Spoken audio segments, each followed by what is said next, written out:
Terima kasih. Wabillahi taufiq wal hidayah. Wassalamualaikum warahmatullahi wabarakatuh. Terima kasih Pak Menteri. Pak Dirjen Otda masih monitor? Ya. Oke, sebentar ada tugas untuk Bapak. Baik Bapak Ibu, saudara-saudara sekalian, selanjutnya kita masuk tahap pendalaman. Kita mulai dari fraksi PD Perjuangan. Izin pimpinan, terima kasih. Assalamualaikum warahmatullahi wabarakatuh. Salam damai sejahtera untuk kita semua, salam sehat, selamat siang. Yang saya hormati pimpinan Pansus dan juga anggota Pansus DPR RI, Saudara Menteri Mendikbudristek dan juga Menteri Kesehatan, serta para jajarannya, serta Dirjen Otda yang Kemendagri yang ada secara online dengan kita. Pertama, saya ingin mengucapkan terima kasih atas paparan yang disampaikan oleh Menteri Pendidikan dan Kesehatan, karena ini adalah esensi dari Otsus Papua yang didesain dan direncanakan di gedung ini juga 20 tahun yang lalu. Ini adalah komitmen kita terhadap tanah Papua dan saat ini menjadi usul inisiatif pemerintah untuk diperpanjang selama 20 tahun ke depan. Untuk itu tidak berlebihan kalau keinginan dari pemerintah ini memang dihadiri dan dijelaskan langsung rencananya dan evaluasinya oleh menteri terkait. Yang kedua, karena saya ada di Komisi 10 DPR RI, jadi izin pimpinan mungkin pendalaman saya lebih kepada bidang pendidikan. Kebetulan kita bersama dengan Kemendikbud, Mas Menteri, Komisi 10 ini sedang membahas tentang peta jalan pendidikan. Peta jalan pendidikan yang kita bahas ini sampai 2035, betul ya Mas Menteri ya? 2035. Dana Otsus ini, revisi Otsus kedua ini, sampai 2041. Atau 40 tahun sebelum 100 tahun Indonesia merdeka. Jadi, Mas Menteri, yang mau saya sampaikan adalah, pada tahap 2 ini, kita tidak bisa pasrah bongkokan. Hanya menyerahkan, menggelontorkan uang, tadi disampaikan ya, cermin, potret dari 2020, ada blok grant, ada dana Otsus Papua dan Papua Barat, ada DAK, ada APBN Kemendikbud khusus untuk Papua. Minimal kalau saya hitung 1 tahun itu 6 triliun. 20 tahun ke depan pun juga jelas angkanya. Ya, angka itu jelas. Persoalannya sekarang apakah memang ada desain peta jalannya? Yang saya ingin Kementerian Pendidikan, Kebudayaan, dan Riset dan Teknologi ini ikut dalam mendesain peta jalan pendidikan yang ada di Papua dan Papua Barat selama 20 tahun ke depan atau 4 tahun menjelang 100 tahun Indonesia merdeka. Ini angka-angka yang kita lihat ini cukup dramatis sekali, terlepas dari tadi beberapa prestasi yang disampaikan kepada guru, kepada pendidikan di sana. Tapi kalau kita lihat angka 2018 tingginya guru mangkir. Ya, saya senang sama Pak Komarudin ini bukan hanya senior saya di partai, tapi juga ketua Dewan Kehormatan saya, tapi juga memberikan contoh. Datang duluan dan selalu datang. Pulang belakangan. Nggak kebayang di Papua kalau angka gurunya yang mangkir itu tinggi. Anaknya itu jadi apa? Anak didiknya. Artinya ini kan adalah satu program yang tadi Mas Menteri sudah sampaikan, guru penggerak, KIPK, kampus mengajar, transparansi penggunaan anggaran, itu kami di Komisi 10 sudah sangat familiar sekali Pak Ketua dengan program-program ini, gitu ya. Nah, ini kan menggambarkan bahwa Mas Menteri sudah lihat 20 tahun terakhir what would you do differently untuk 20 tahun ke depan? Kan begitu. Uangnya udah jelas, angkanya ada, bukannya nggak ada. Undang-undang yang akan memberikan anggaran itu kepada Papua. Persoalannya sekarang kalau ngelihat kita data-data seperti ini, rasio kecukupan guru, kebutuhannya 18.000, ya. Guru yang tidak tersertifikasi itu angkanya 32% dan 28% di masing-masing provinsi, sementara sertifikasi nasional guru itu 45%. Anak yang tidak sekolah itu 20% dari jumlah penduduk yang umurnya 5 sampai 12 tahun atau 250.000 anak yang tidak merasakan bangku sekolah atau belum merasakan bangku sekolah.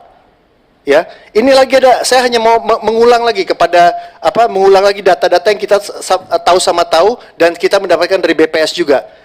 Tadi Mas Menteri mengatakan Kemendikbud tidak punya informasi penggunaan dana otsus. Ini ada Dirjen Otda di sini. Saya apresiasi sama pimpinan yang menghadirkan Dirjen Otda di RDPU aja datang, apalagi dengan raker dengan Menteri. Kemendikbud tidak punya informasi penggunaan dana otsus, hanya besaran alokasi saja. Nah, ini kan adalah satu ketimpangan-ketimpangan yang harus kita perbaiki pada 20 tahun ke depan. Tidak hanya DPR mengesahkan 2,25% dan merevisi anggaran-anggaran yang ayat-ayat dan pasal-pasal yang lain. Nah, berikutnya juga terkait dengan program KIPK, ya.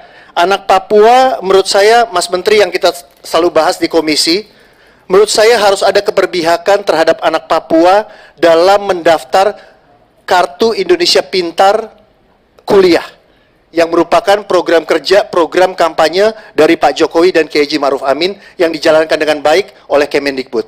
Harus ada keberpihakan, mereka tidak bisa kompetisi bebas. Yang kedua, kalaupun mereka mendapat KIPK sesuai dengan skema akreditasi perguruan tinggi kualitas A, menurut saya, saran saya, harus ada kontrak dengan mahasiswa Papua ini untuk kembali ke tanah Papua, untuk membangun tanah Papua. Jadi kalau sudah ada keberpihakan anak Papua untuk sekolah di perguruan tinggi yang kualitasnya A atau B, mereka juga harus ada komitmen untuk kembali ke tanah Papua. Yang berikutnya terkait dengan formasi guru 14.000 yang tadi Mas Menteri sampaikan. Saya lihat di sini juga ada Dirjen GTK, tadi pagi saya ketemu di sana, betul ya, Pak Iwan ya. Saya sampaikan, Mas Menteri, kebetulan ada Dirjen Otda juga di sini, dan itu nanti juga terkait dengan Kemenq.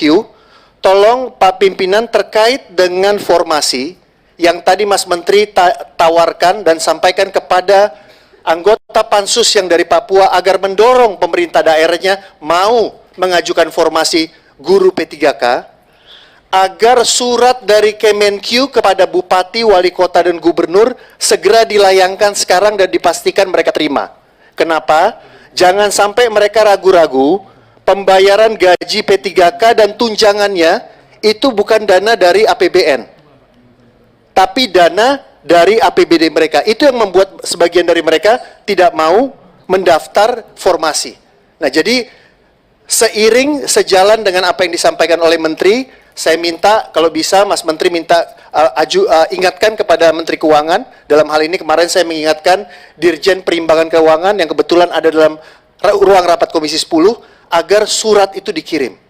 Sehingga program kita terhadap Papua itu untuk rekrutmen guru yang jumlahnya 14.000 itu bisa seiring sejalan dengan nanti rencana dari teman-teman anggota Dewan yang dari Papua Barat dan Papua untuk mendorong Bupati dan Wali Kota dan Gubernur untuk mengisi formasinya.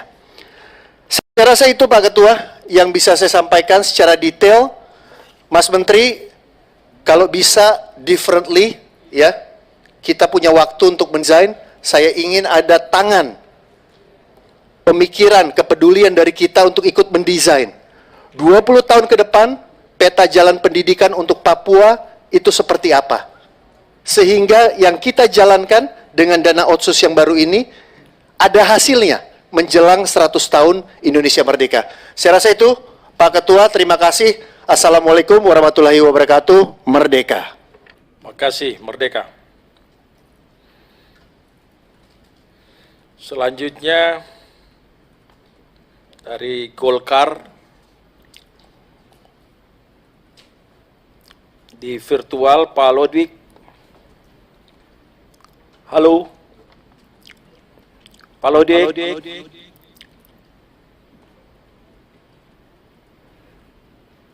Karena Pak Lodwig tidak monitor, silakan Pak Agung dari meja pimpinan bicara sebagai fraksi Golkar. Baik, terima kasih. Seizin Ketua Pansus, saya ambil bicara atas nama fraksi. Tadi Jenderal Lodwig sudah ada di ruang virtual, kita prioritaskan tetapi nampaknya ada kesibukan lain. Saya akan mulai dari Menkes dulu. Saya tertarik sekali dengan tingginya prevalensi angka HIV dan juga kanker serviks. Yang lebih menarik lagi, kenaikan gaji pegawai tidak berimbang dengan tuntutan kebutuhan keluarga. Naik 10 juta, kebutuhan ibu 15 juta. Pilihannya kemudian cari ibu lagi yang baru. Ini yang menarik sekali. Semoga saja tidak makin menambah prevalensi angka tersebut gitu ya. Saya terus terang tertarik. Bukan soal cari ibu lagi, bukan. Tapi di sini ada beberapa angka-angka indeks harapan hidup, ya, kemudian angka kematian bayi dan ibu hamil. Yang ingin kami tanyakan, masih tingginya angka kematian bayi dan ibu hamil ini, faktor penyebabnya apa? Kemudian langkah-langkah yang sudah ditempuh untuk Papua selama 20 tahun berjalan dan 20 tahun ke depan ini seperti apa? Kalau di Jawa salah satu faktornya adalah ketika itu saya dapatkan informasi terjadi perebutan pasien ya, antara bidan di desa ataupun di wilayah setempat, sehingga angka-angka risiko kematian akibat ibu hamil mestinya berisiko tinggi, segera dikirim ke rumah sakit. Ini terjadi abai atau kelalaian-kelalaian lah. Kalau di Papua, ini persoalan yang mendasar apa? Kemudian gizi buruk, masih tingginya angka gizi buruk. Langkah Kementerian Kesehatan untuk action plan-nya mengatasi hal itu apa? Pemerintah sudah membangun diantaranya kebijakan cetak sawah. Nah, padahal diyakini masyarakat Papua ini punya bahan makanan pokok yang memiliki kandungan lebih tinggi daripada kebutuhan padi atau beras gitu ya. Sekarang malah diajari makan beras. Nah, ini apakah ini tepat atau tidak? Untuk layanan primer seperti puskesmas akan ditingkatkan. Kira-kira seimbang tidak dengan rasio kecukupan tenaga dokter maupun medis. Pada bagian lain, ya, terkait dengan layanan sekunder rumah sakit akan dibangun rumah sakit besar, bahkan tadi membuat kebijakan portofolio bagi yang lulus sekolah kemudian prestasinya tinggi, diprioritaskan untuk silakan mendaftar di Fakultas Kedokteran. Tetapi sekarang yang perlu saya sampaikan, program atau kebijakan yang sekarang ada ini pun, ini kami catat di sini, proses tahapan mahasiswa itu menempuh pendidikan dokter, dari sarjana kedokteran, koas, kemudian internship, sebetulnya sudah selesai. Tetapi ada proses tahapan lagi UKDI yang membelenggu mereka. Nah, sebetulnya ini juga bisa kalau dilakukan penyederhanaan proses ini. Sehingga kalau tadi diibaratkan tentara, ada tentara cadangan, ya mereka-mereka yang sebetulnya sudah lulus esket, kemudian terganjal di UKDI terlalu lama, saya rasa ini bisa juga, bisa buat langkah percepatan. Itu buat Pak Menteri Kesehatan. Untuk Mas Menteri, menarik sekali, saya tertegun membaca apa yang sudah capaian-capaian kinerja yang sudah dilakukan oleh Kementerian Pendidikan dan juga Kementerian Kesehatan. Rasa-rasanya sudah tidak ada persoalan lagi di Papua. Tetapi ketika pemerintah punya niat baik untuk merevisi 2 pasal itu supaya ada cantolan aspek legalnya di dalam APBN di 2022 nanti, muncul persoalan-persoalan yang ternyata di dataran implementasinya tidak sebagus yang disampaikan oleh Mas Menteri maupun juga Menteri Kesehatan. Contoh di sini, tentang, saya izin buka masker ya, sudah mulai ngap. Kata Pak Menkes, kalau sudah mulai ngap, buka masker boleh. Mengenai kurangnya kemampuan baca, sains dan juga kemampuan berhitung atau matematika. Kira-kira langkah aksi apa yang akan ditempuh oleh Mas Menteri untuk kebijakan 20 tahun ke depan, ya, supaya kemampuan baca meningkat, kemudian juga kemampuan berhitungnya meningkat, gitu. Hal lain yang saya sampaikan tentang kondisi fisik bangunan-bangunan sekolah. Tidak ada keluhan, hanya persoalannya adalah bagaimana proses belajar mengajar yang ada di dalamnya. Saya malah curiga, jangan-jangan teman-teman birokrat atau jajaran pendidikan di daerah di sana lebih senang pendekatan proyek yang bersifat fisik daripada pembangunan mental ataupun SDM. Lah, kira-kira bagaimana mengatasi lamanya rata-rata sekolah, kemudian tadi disebut angka partisipasi, ya. Yang lebih penting lagi, bagaimana membuat action plan untuk memajukan pendidikan yang nyata benar dibutuhkan anak-anak Papua di sana atau orang asli Papua. Kemarin data dari Bappenas, informasi dari BIN dan juga aparat penegak hukum, mereka itu keroyo-royo kalau bahasa Jawanya, ikut berpartisipasi di dalam peran menjadi pendidik, pengajar di wilayah-wilayah terpencil. Nah, ini perlu ada terobosan, Mas Menteri. Di samping pendekatan digital informatika, tetapi juga bagaimana ada tenaga pengajar yang bersedia untuk menembus keterisolaran itu. Atau pertanyaan lain, kalau terpaksa kebutuhan guru ini tidak bisa mencukupi kondisi terpencil atau tidak ada mereka yang punya keinginan kuat untuk bisa mengajar di daerah terpencil karena mungkin jarak atau mungkin karena terbatasnya adat atau situasi politik yang atau keamanan yang tidak bisa menjamin mereka bisa selamat. Kira-kira untuk aparat penegak hukum seperti TNI Polri yang ikut berpartisipasi mengajar, ini bisa nggak diberikan insentif atau tunjangan, dibekali kurikulum, sehingga mereka mengajar juga berbasis kurikulum yang ada, begitu. Kemudian yang rekrutmen 14.000 P3K, ini berapa persen nanti yang ditujukan untuk Papua dan kemudian Papua Barat?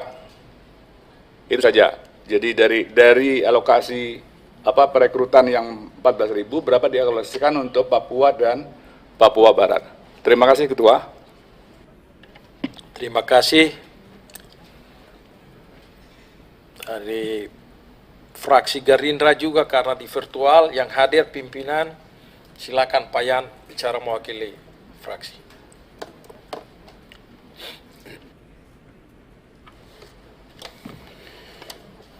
Terima kasih pimpinan Pansus yang kami hormati, rekan-rekan anggota Pansus, Menteri Pendidikan, Menteri Kesehatan yang saya hormati dan kasihi, Pertama-tama mungkin ada beberapa hal yang ingin saya sampaikan dari dua paparan tadi, baik dari Menkes maupun dari Menteri Pendidikan.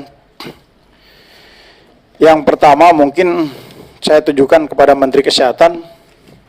Memang kalau kita lihat bahwa pelaksanaan Otsus selama ini belum ada ketegasan pembagian kewenangan dan juga alokasi anggaran, apa item mana yang harus dikerjakan oleh kementerian dan mana yang harus dikerjakan oleh pemerintah daerah melalui penyediaan dan otonomi khusus.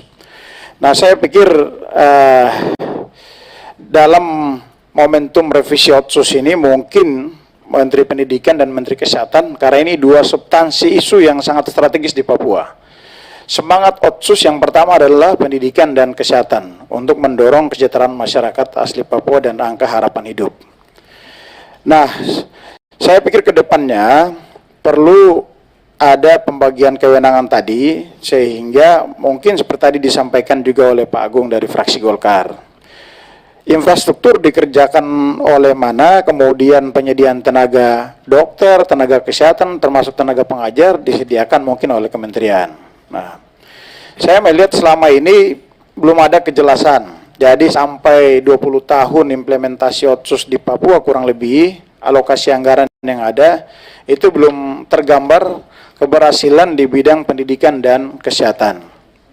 Nah, kita tahu bahwa di Papua, khususnya untuk pendidikan dan kesehatan hampir mirip nasibnya.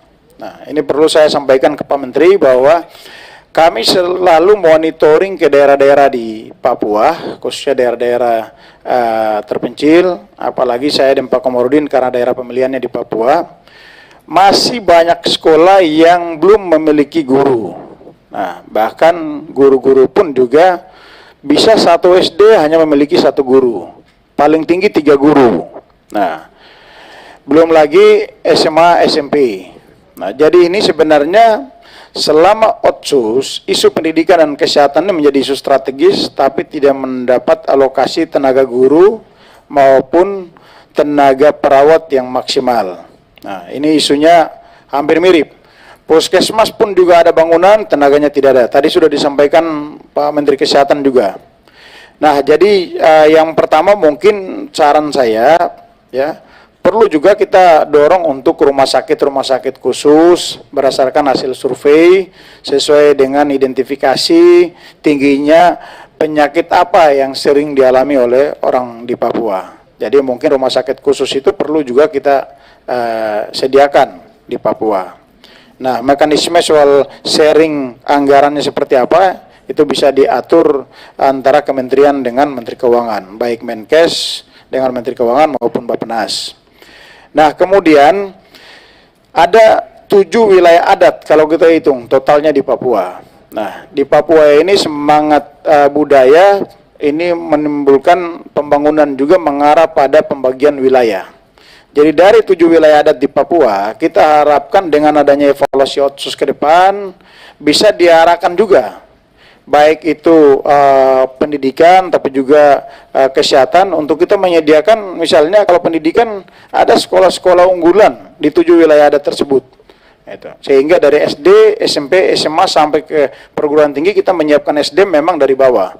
Karena jujur saja bahwa sampai dengan hari ini angka buta huruf saja masih tinggi, bahkan masuk di perguruan tinggi saja masih diajarkan membaca ini Pak Menteri. Ini kita dapatkan misalnya di Universitas Cenderawasih, ada mahasiswa memiliki ijazah, tetapi begitu disuruh membaca tidak bisa, mendengar dan berbicara bisa. Nah, akhirnya dosen itu mengajar harus melatih dari bawah. Nah, saya pikir ini yang kita dorong untuk sekolah satu atap ke depan itu penting sekali di 7 wilayah adat untuk membantu siswa maupun mahasiswa yang kita persiapkan ke depan. Nah, kemudian selain sekolah, puskesmas dan rumah sakit tadi saya pikir itu isunya juga sama, ya. Rumah sakit selama ini di 7 wilayah adat kita sudah punya rumah sakit yang ada di pemerintah daerah, mungkin tinggal sharing ke depan untuk peningkatan status.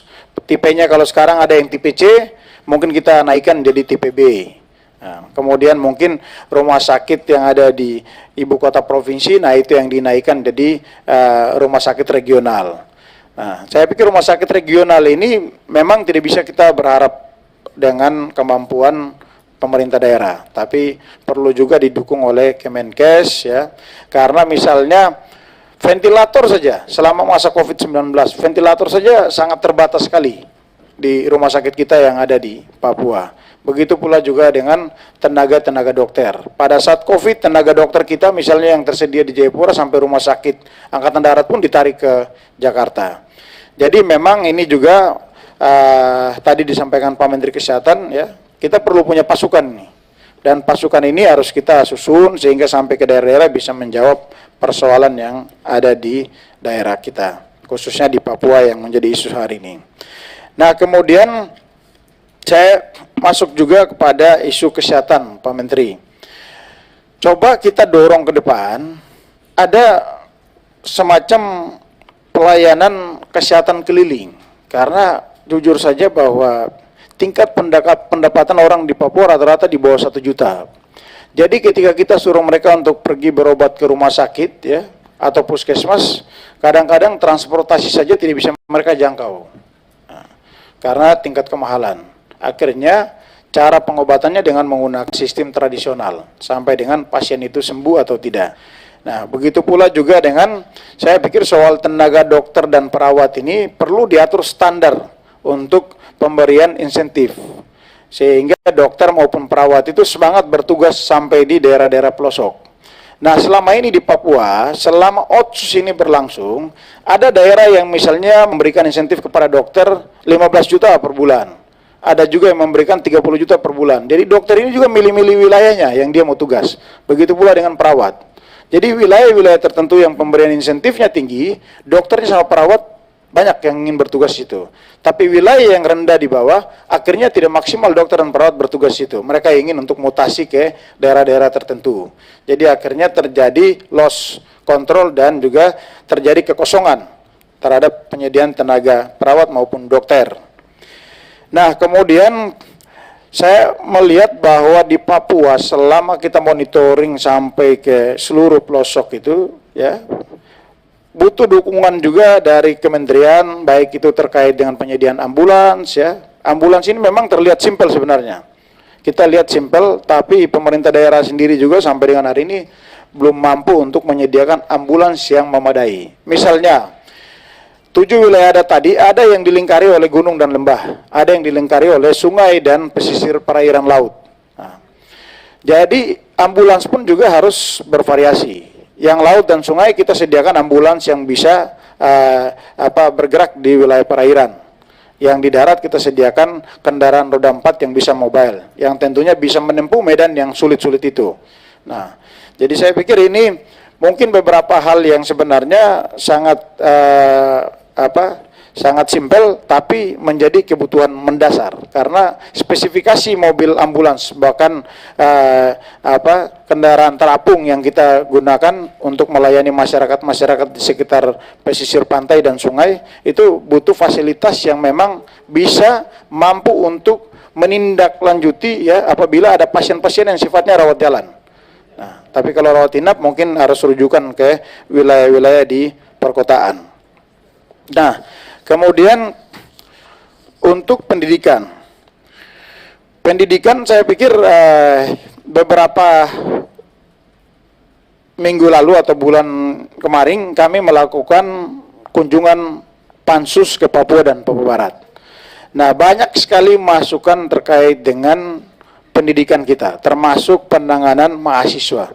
Jadi total mahasiswa yang saya catat dari total yang disampaikan itu kurang lebih sekitar 73.961 mahasiswa Papua.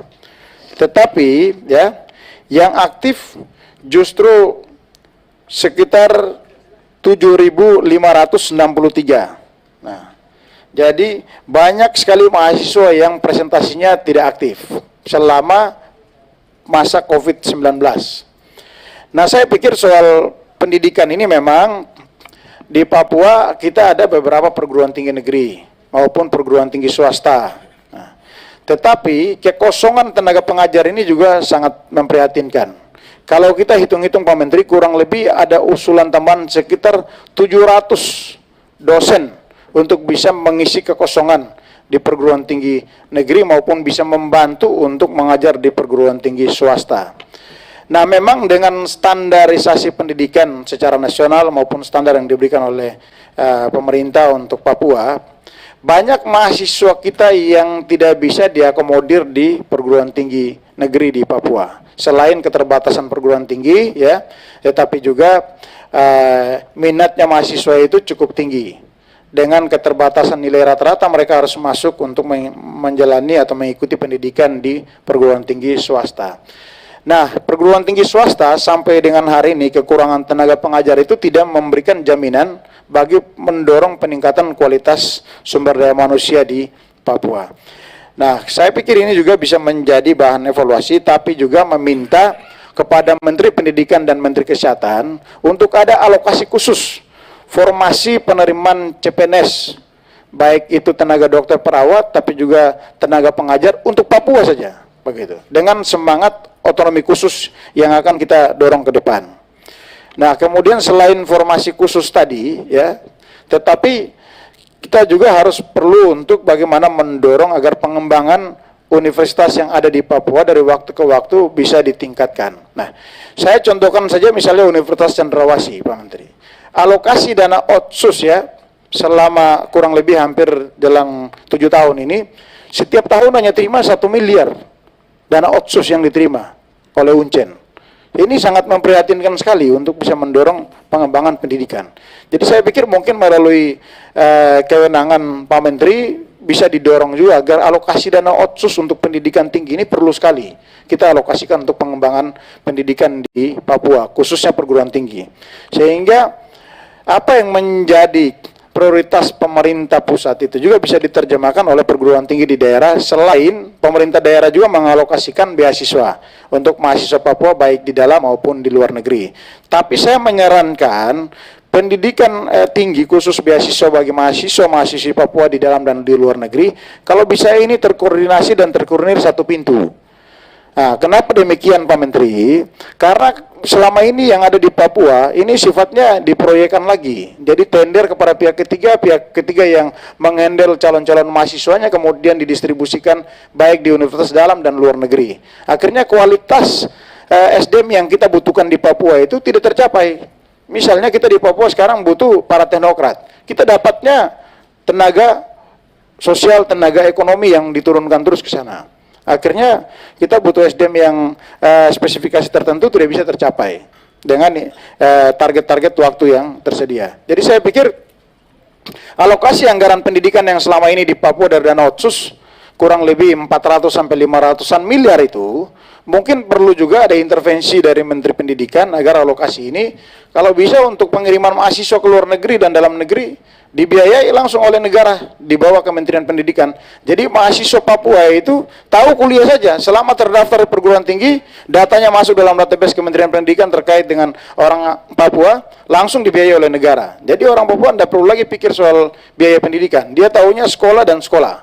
Itu. Begitu pula juga dengan isu pendidikan gratis di Papua selama kurang lebih 20 tahun. Ya. Isu pendidikan gratis ini tidak semua wilayah menerapkan itu. Jadi ada SD, SMP, SMA yang masih melakukan pungutan biaya sekolah. Akhirnya banyak anak-anak kita yang terlantar. Saya ketemu misalnya di beberapa daerah konflik. Itu setelah konflik selesai, ya, tidak dilakukan penanganan soal pendidikan dan kesehatan. Akhirnya sekolahnya kosong sampai 2 tahun, 3 tahun, puskesmasnya kosong sampai 2 tahun, 3 tahun, dibiarkan saja. Ketika saya ketemu siswa-siswa anak-anak sekolah itu, kasihan sampai sekian tahun mereka tidak bisa mendapat akses sekolah dan pelayanan kesehatan di lokasi tersebut.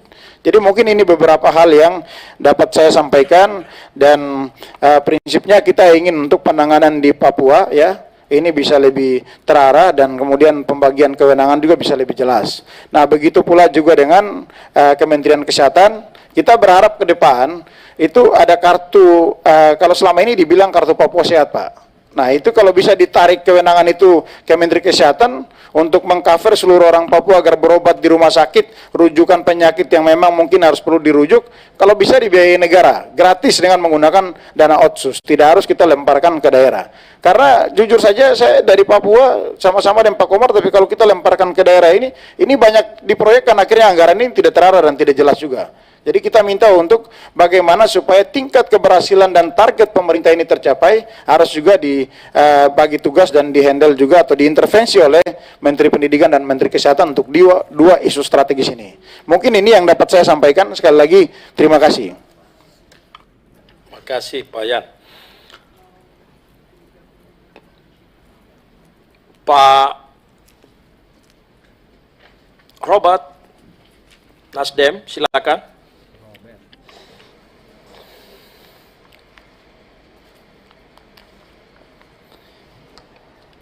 Terima kasih.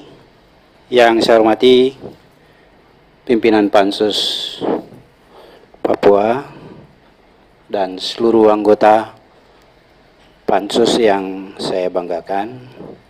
Yang saya hormati Saudara Menteri Mendikbud dan Ristek beserta seluruh jajaran. Yang saya hormati Saudara Menteri Kesehatan dan seluruh jajaran. Teman-teman yang virtual, Pak Dirjen Okda yang saya hormati. Pertama-tama, perkenalkan saya Robert Rowe, anggota DPR RI dari Dapil Papua, nomor anggota A405 dari fraksi Nasdem. Saya terus terang tadi mendengar paparan dari yang pertama, Saudara Menteri Mendikbud dan Ristek. Saya sangat mengapresiasi apa yang disampaikan Saudara Menteri. Menurut saya, ya harusnya Menteri seperti yang saya harapkan ya seperti Saudara Menteri Mendikbud. Ada diskresi-diskresi khusus, afirmasi khusus yang diberikan untuk program bagi Provinsi Papua. Tidak disamakan dengan yang lain. Saya sangat memberikan apresiasi. Tadi saya melihat dari anggaran BOS yang tadinya cuma sekian, ini yang harus dilakukan oleh semua kementerian yang harus melihat itu menurut saya. Apa yang harus saya sampaikan? Tadi dari BOS yang disampaikan yang tadinya cuman sekian untuk Papua naik sekitar hampir 30-40% ya dana BOS ya. Terus Papua Barat juga. Tapi kalau kita lihat tadi khususnya untuk Kailani Jaya itu dari naik sampai hampir 125 apa 130%. Pak Menteri, harusnya kita tahu angka kemahalan. Betul, kalau bicara pegunungan itu seperti itu. Maka harusnya dana BOS untuk Papua naik juga minimal 100%. Karena tingkat kemahalan di Papua itu ya 100% dari yang ada di Jawa dan yang lain-lain. Kami lebih mahal, ya kan? Jadi kalau baru 30-20 saya kira harusnya, kalau yang lain 100 miliar, maka dia 200 miliar. Harusnya seperti itu. Tapi apapun saya angkat hormat yang besar karena Saudara Menteri sudah melihat itu. Itu yang selalu saya berteriak tentang keadilan. Anggaran itu tidak melihat pemerataan. Selama ini dikasih semua rata. Ya. Saya selalu berbicara itu saya di Badan Anggaran pun saya sampaikan itu. Saya di Komisi 5 pun saya sampaikan itu tentang bagaimana bantuan BSPS untuk bantuan rumah, beda rumah itu 20 juta disamakan. Kalau 20 juta itu sampai ke Papua di pegunungan Kailani Jaya itu transport saja habis itu untuk transport semen itu. Berapa sak semen itu? Cuman dapat Semen di sana ada yang sampai 500, 600 ribu satu sak. Habis duitnya untuk itu, gimana? Ya kan? Dapat apa kami dengan duit segitu? Ya kan? Tapi saya sangat bangga. Saudara Menteri Mendikbud ini sudah punya satu memberikan apresiasi, diskresi khusus untuk Papua. Ini sangat baik. Dan saya bilang ini kita harus minta betul-betul supaya pemerintah harus semua penganggaran untuk Papua itu melihat seperti itu ke depan. Ada diskresi khusus. Saya kira Pak Presiden sudah memberikan satu diskresi khusus bagaimana untuk minyak di pegunungan itu, minyak di Papua harus sama dengan yang lain. Itu satu diskresi dan itu harus diikutin oleh semua kebijakan. Ya. Ini untuk kita bicara anggaran ke depan. Ya. Maka saya sangat menyetujui melihat itu kita bicara sumber daya manusia, SDM kita. Tidak terlepas dari pendidikan. Saudara Menteri, saya ingin bisa Saudara Menteri memberikan satu gerakan lagi untuk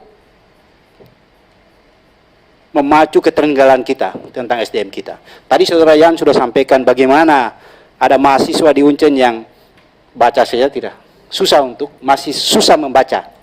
Artinya masih belum mampu membaca dengan baik. Belum mampu membaca dengan baik. Ya. Kenapa? Ini karena tadi saya lihat Saudara Menteri sampaikan bahwa kita ingin hasil pendidikan yang baik tidak terlepas daripada pengajar yang baik. Ini fokus. Oke, kalau begitu saya ingin ada satu program khusus untuk Provinsi Papua melalui pendidikan agar pendidikan SLTA itu berbasis asrama. Supaya mendapat pendidikan yang baik untuk mempersiapkan anak-anak kita dalam menuju ke perguruan tinggi. Agar mereka siap untuk masuk ke perguruan tinggi. Karena kita tahu mulai dari pendidikan dasar, TK sampai ke SMP, SD dan SMP itu kualitasnya sangat-sangat rendah. Sangat rendah. Apalagi yang di daerah pedalaman dan di pesisir jauh dari jangkauan kota. Sangat rendah. Maka harus ada satu program untuk sebelum mereka menuju ke pendidikan tinggi, mereka harus semua mendapat pendidikan yang layak, yang bisa mendapat fasilitas untuk meningkatkan dan menyiapkan mereka untuk bisa mereka masuk di dalam perguruan tinggi. Ini yang harus. Minimal menurut saya, satu kecamatan atau dua kecamatan mempunyai satu perguruan asrama pendidikan SLTA.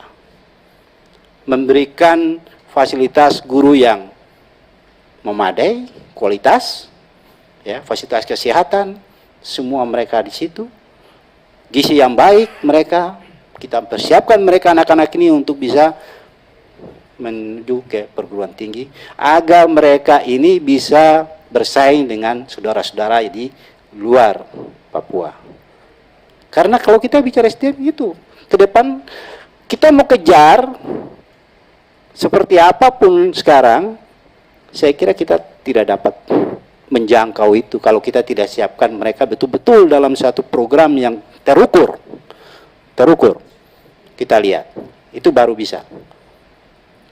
Saya pikir Saudara Menteri Pendidikan ini ya latar belakangnya saya tahu dan punya pemikiran ke depan yang begitu berlian, maka saya kira hal-hal ini yang ingin saya sampaikan. Harapan saya Pak Menteri bisa berikan satu apresiasi untuk kita agar kita bagi asrama itu apa, misalnya penyiapan dana apa, lokasi oleh pemerintah daerah tingkat 2, pembangunan fisik oleh provinsi, pembiayaan tentang pendidikan di sana oleh siapa? Ya. Provinsi yang selama sekarang ini kan SLTA sudah diambil oleh provinsi. Oke, provinsi kelola itu. Tapi fisik dibangun oleh pemerintah pusat. Agar ini berjalan, ya. Di dalam asrama ada pembinaan mental, agama dan sebagainya. Maka anak-anak itu juga terkontrol dengan baik, akhlak dan ininya semua kita bisa memberikan satu generasi yang ada generasi perubahan ke depan. Zaman Belanda saja itu kita tahu orang-orang tua yang bagaimana dididik di dalam asrama, kualitasnya. Saya kira teman-teman yang dari Papua semua tahu itu bagaimana kualitas orang-orang tua kita yang melalui pendidikan dalam asrama. Sangat baik. Dan ini yang ingin kita capai menurut saya ke depan. Ya. Supaya ya ada satu terobosan yang betul-betul kita harapkan untuk menghasilkan anak-anak yang baik dalam berprestasi ke depan. Saya kira yang berikut tentang kita harapkan juga penerimaan guru-guru, ya, persiapan untuk guru-guru unggulan di Papua juga, saya kira ini perlu juga diberikan dengan beasiswa-beasiswa. Menteri, kalau kita bicara tentang kualitas orang Papua, saya kira Pak Menteri kita semua bisa melihat apa yang dilakukan oleh Profesor Surya. Anak-anak yang tadinya kelasnya sangat rendah, beliau ambil ke Jakarta menjadi juara-juara Olimpiade Matematika. Berarti kualitas ininya tidak kalah, Pak Menteri. Itu yang saya harapkan. Dari situlah kenapa saya bilang harus ada pola asrama diberikan. Dengan pola pendidikan yang sudah ada kok, bagaimana itu bisa, ya kan? Nah, ini yang perlu dalam bidang pendidikan. Pak Menteri Kesehatan, saya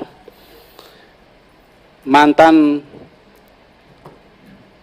anggota Komisi 9. Saya kira teman-teman dari kementerian yang lama pasti kenal saya. Bicara tentang kesehatan di Papua, saya sudah banyak berbicara, dan apa yang disampaikan Saudara Yan tadi benar, bahwa kita perlu pelayanan kesehatan itu bukan cuman dengan fasilitas yang ada di tempat, tetapi juga fasilitas yang bisa berjalan, menjangkau, mendekatkan fasilitas ke orang sakit, bukan orang sakit yang harus mencari fasilitas. Itu betul. Itu yang kami selalu minta, bahwa selama ini yang dianggap ambulans itu cuman mobil, padahal daerah kami ada daerah pesisir yang belum ada kendaraannya sampai, ada daerah sungai yang tidak bisa dengan kendaraan. Kita lihat kasus wabah pernah terjadi di Asmat, bagaimana orang sakit diambil dengan perahu yang seadanya, berapa jam dia meninggal di atas sampan itu. Karena itu sampan bukan ambulans. Saya tanya kenapa ini tidak bisa? Karena tidak ada pagu anggaran untuk menyiapkan itu. Mobil ada, tapi mengadakan yang nama speedboat ambulans tidak ada pagu anggarannya. Ini harus dirubah. Bukan cuma mobil toh, tapi ada juga itu. Ya, Pak Menteri. Jadi hal-hal seperti ini yang perlu ada diskresi khusus menurut saya. Tadi saya lihat Pak Menteri jelaskan itu kalau di komisi Pak Menteri. Tapi Pak Menteri tahu bahwa ini kami ada di pansus khusus tentang otonomi. Berarti kita bicara tentang Papua, kekhususan Papua. Bagaimana ke depan. Maka saya kira harusnya Pak Menteri jelaskan, kita ingin tahu blueprint tentang melihat Papua, ada diskresi khusus dari Pak Menteri untuk Papua. Ya kan? Tadi Pak Menteri bilang juga tentang bagaimana anak-anak yang berprestasi, anak-anak yang ini akan diberikan beasiswa. Menurut saya Pak Menteri harusnya, karena ini ada kekhususan afirmasi khusus, maka misalnya beasiswa untuk anak-anak tahun 2021 atau 2022 untuk pendidikan kesehatan, misalnya kedokteran, ada 1.000 misalnya. Oh, Papua dapat jatah, Papua dan Papua Barat berapa? Jadi jatah itu yang nanti diisi dengan pola apa? Pola rekrutmen. Berikan ada cara pola rekrutmen. Belum tentu orang-orang anak-anak yang berprestasi itu dia cocok dengan bidang kesehatan. Belum tentu, Pak Menteri. Belum tentu. Belum tentu. Jadi berikan dulu space yang diberikan, baru diberikan, dicari, oh ini ada sekian untuk mengisi tempat itu. Dan tadi Pak Menteri minta supaya kalau bisa habis itu mereka pulang ke Papua. Saya kira pola ini juga harus kita rubah, Pak Menteri. Pak Menteri, saya harapkan bisa buat program, misalnya ada program beasiswa spesialis yang diberikan kalau tenaga kesehatan atau dokter itu bersedia ditempatkan di daerah terpencil sekian tahun. Mereka dapat itu. Saya kira pasti dokter-dokter yang ini mau tugas di sana. Kenapa saya ngomong ini Pak Menteri? Supaya jangan semua orang Papua itu bahwa oh kau pantas di tempatmu saja. Bahwa semua sebagai anak bangsa ini punya hak untuk di atas tanah Republik ini. Begitu. Jadi mereka pun punya hak untuk berikan tugas dia bisa di Jakarta, di Surabaya, di mana saja. Bisa, punya hak itu.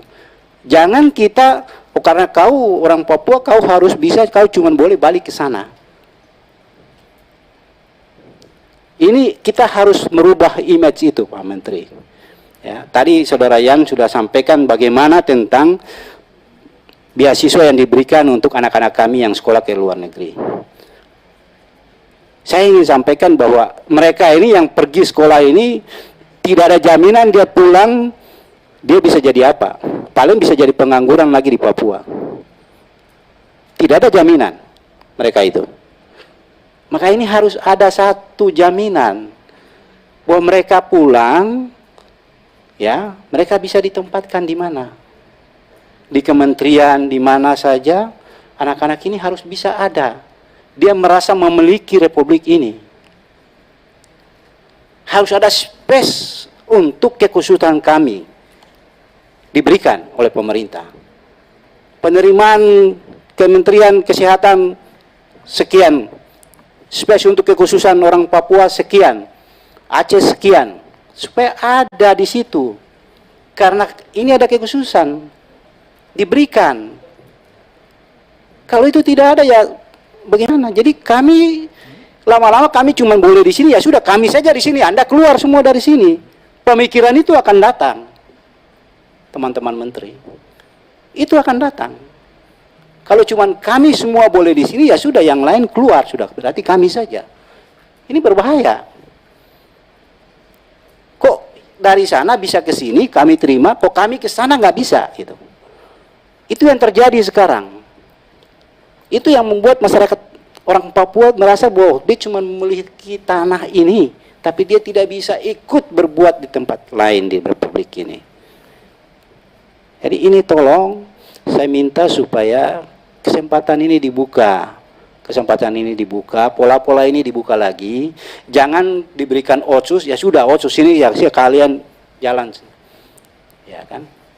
Tidak, Pak. Tapi ada diskresi khusus juga untuk bisa menunjukkan bahwa kesatuan Republik ini ada, tidak dilepas begitu saja, Saudara Menteri. Yang berikut Pak Menteri tadi singgung tentang rumah sakit vertikal. Saya ikut di dalam menunjukkan Papua mendapat 1 rumah sakit vertikal pada waktu itu. Karena yang nongol pada waktu itu cuma 2, Pak Menteri, yaitu NTT dan Maluku Utara. Saya ngomong sama Bappenas pada waktu itu, Pak Bambang, kami minta 1 Papua, karena itu Presiden sudah datang ke sana, duduk bersama masyarakat khususnya di pegunungan di Wamena, beliau janji, dan itu keluar. Dan pada waktu itu mau diberikan, ditaruh di Jayapura, Pak Menteri. Saya bilang tidak, harus di pegunungan. Karena disitulah belum ada pelayanan kesehatan yang baik. Harus ada di Wamena untuk melayani Pegunungan Tengah itu kesehatannya. Saya sampaikan itu. Dan Ibu Menteri pada waktu itu bilang, Pak Robert bisanya tolong buat surat permohonan dari gubernur. Saya urus itu. Untuk diberikan kepada Presiden. Dan Ibu Menteri sampaikan, oke, Presiden setuju, bisa di Wamena. Dan saya kira staf Bapak di belakang itu ikut saya pada waktu itu, ya. Sudah oke Wamena kan?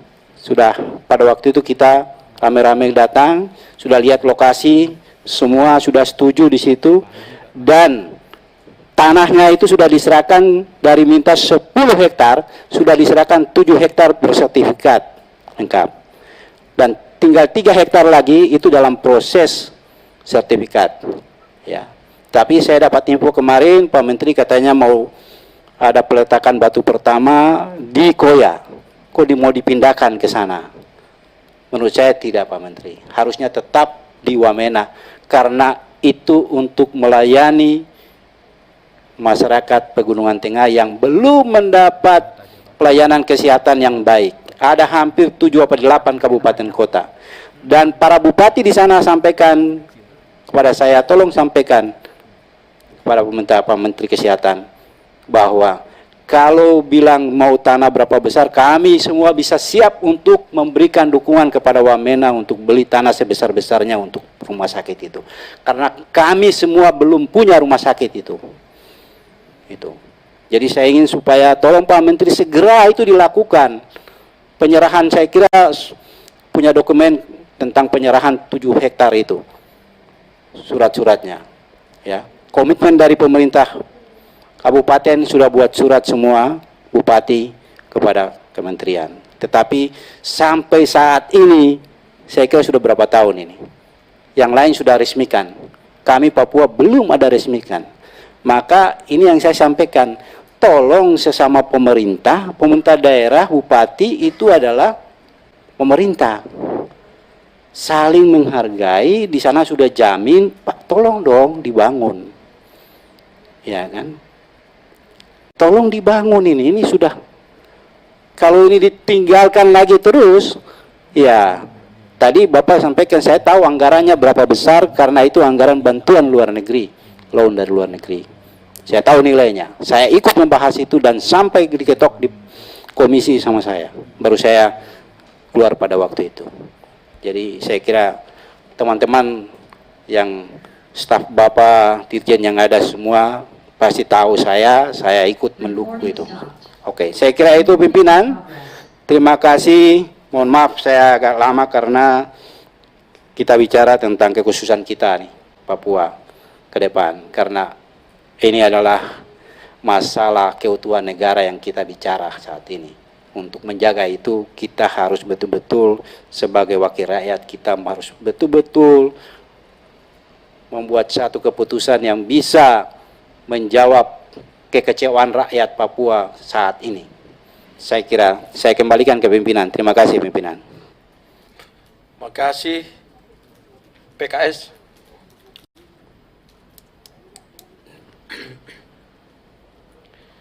Terima kasih pimpinan. Yang saya hormati pimpinan, Menteri Kesehatan dan juga Menteri Pendidikan, rekan-rekan anggota Pansus.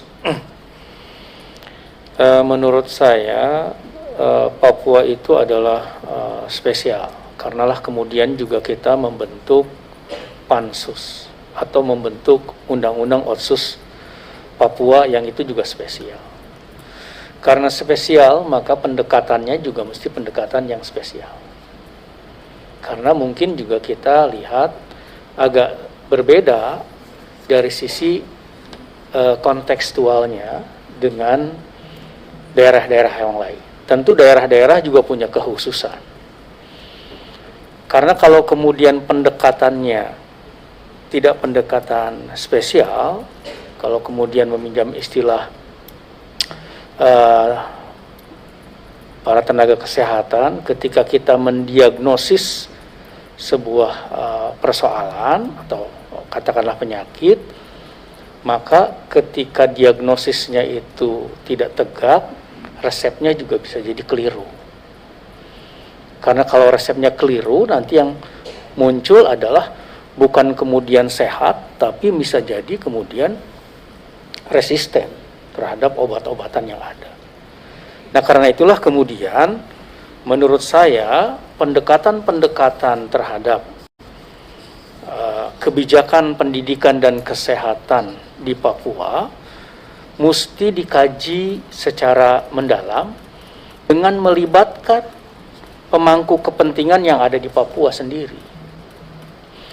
Di Papua ada yang disebut dengan DPRP dan juga ada MPRP ya. Itu adalah instrumen-instrumen yang memang harus dibangun ketika kita mendesain kebijakan tentang Papua. Saya tadi setuju dengan bagaimana membangun peta jalan Papua ini. Jangan sampai kemudian semua kebijakannya disamaratakan. Karena kalau itu yang terjadi, saya khawatir bukannya tepat. Seperti halnya orang yang misalnya ini, mohon maaf, orang yang bangun tidur tadi disuruh berlari mungkin susah. Nanti malah repot. Yang harus ada adalah kemudian ya tadi duduk dulu, yang mungkin adalah tadi diakselerasi. Saya setuju dengan tadi apa yang disampaikan oleh Pak Menteri. Kita mengakselerasi, tapi tahapan-tahapan tidak bisa kita lompati. Gitu. Artinya seperti halnya naik tangga, maka anak tangga itu harus tetap dilewati. Paling juga kalau lompat 1-2, tapi tidak mungkin semua anak tangga kita lompat. Karena kebijakan-kebijakan yang berkaitan dengan Papua ya harus disesuaikan dengan situasi dan kondisi Papua. Karena itulah kajian-kajiannya mesti mendalam tentang Papua dengan melibatkan masyarakat Papua seperti apa yang dibutuhkan oleh Papua. Tidak kemudian, mohon maaf, Jakarta langsung dan persepsinya kemudian menetapkan kebijakan-kebijakan tertentu tentang Papua. Ya mungkin ini sudah dilakukan. Saya percaya ini sudah dilakukan. Hanya mungkin tinggal bagaimana mengimplementasikannya.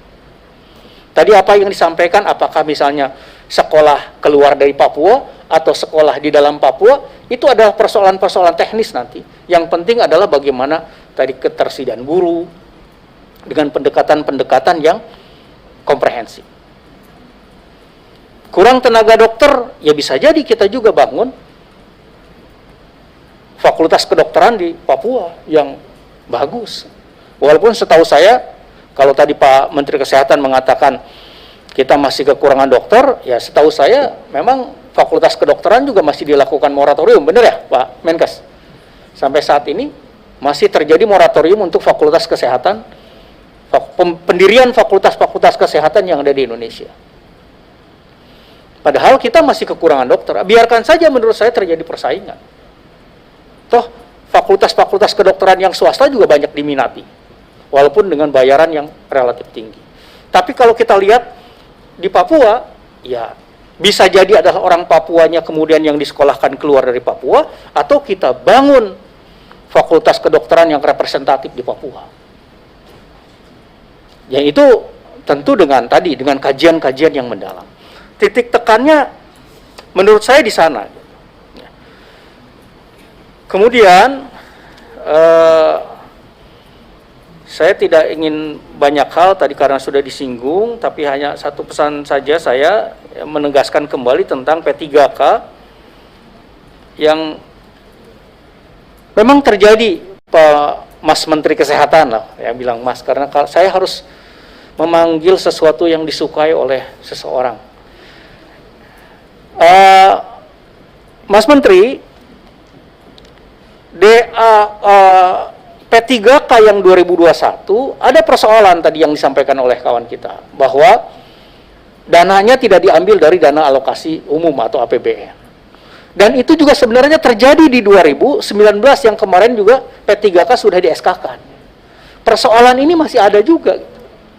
Inilah kemudian perlu ketegasan, sehingga tadi yang disampaikan oleh Pak Menteri 550 guru P3K, ini daerah juga merasa nyaman. Bahkan dari tadinya 1 jutaan yang rencana Mas Menteri untuk melakukan recruiting tenaga pendidikan guru. Termasuk untuk Papua.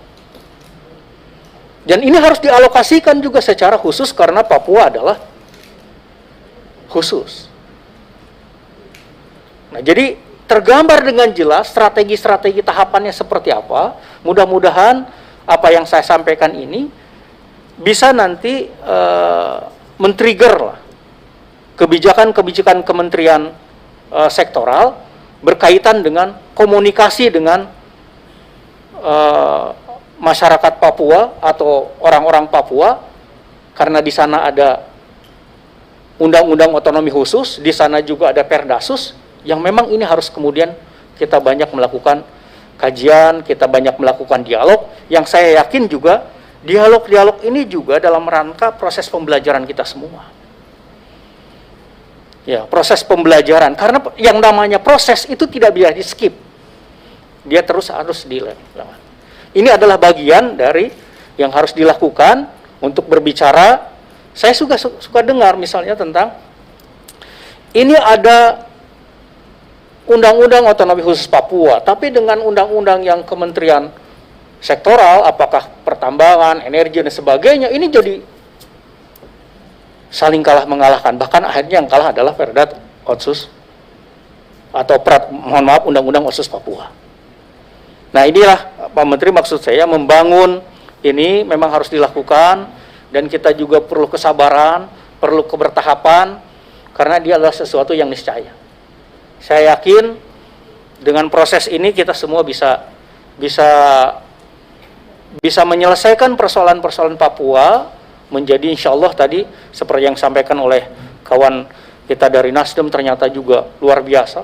Sudah banyak juga yang sekolah ke luar negeri dari Papua ini, termasuk juga kita persilahkan untuk sekolah-sekolah ke belahan bumi manapun di Nusantara ini, termasuk kita, yang penting kita tumbuhkan juga. Tapi itu semua berdasarkan kajian-kajian yang disesuaikan dengan kontekstual masyarakat Papua. Demikian, terima kasih pimpinan. Assalamualaikum warahmatullahi wabarakatuh. Waalaikumsalam. Makasih. Pan. Silakan Pak Gayus.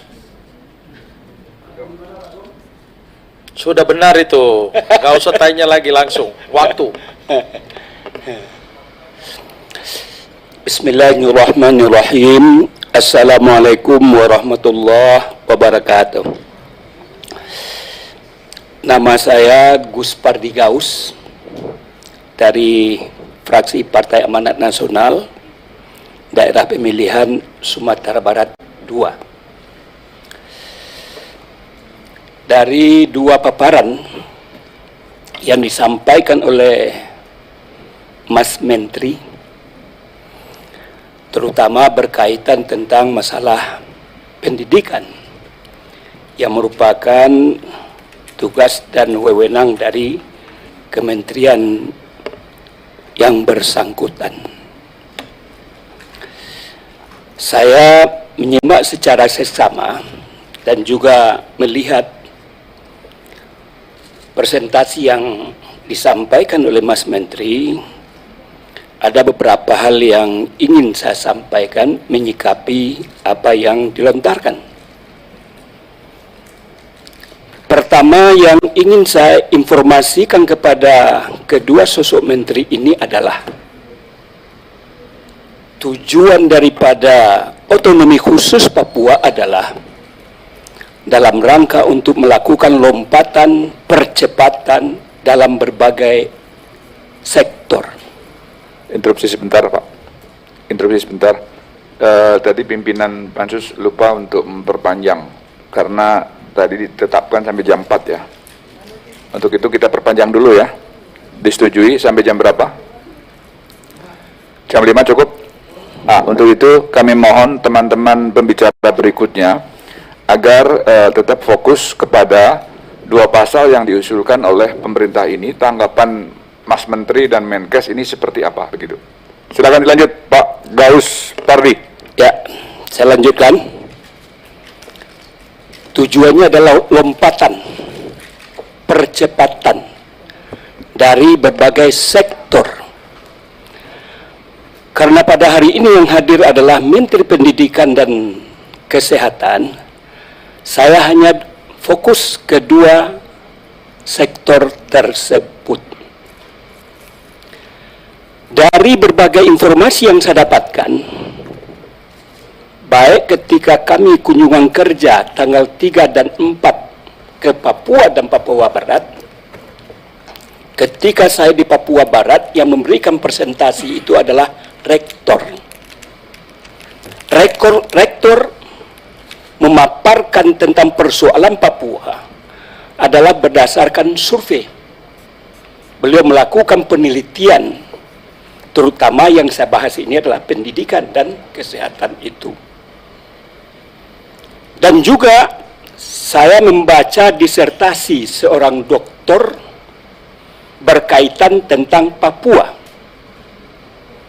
yang disampaikan itu dan keluar di media Indonesia pada tanggal 3 Mei itu.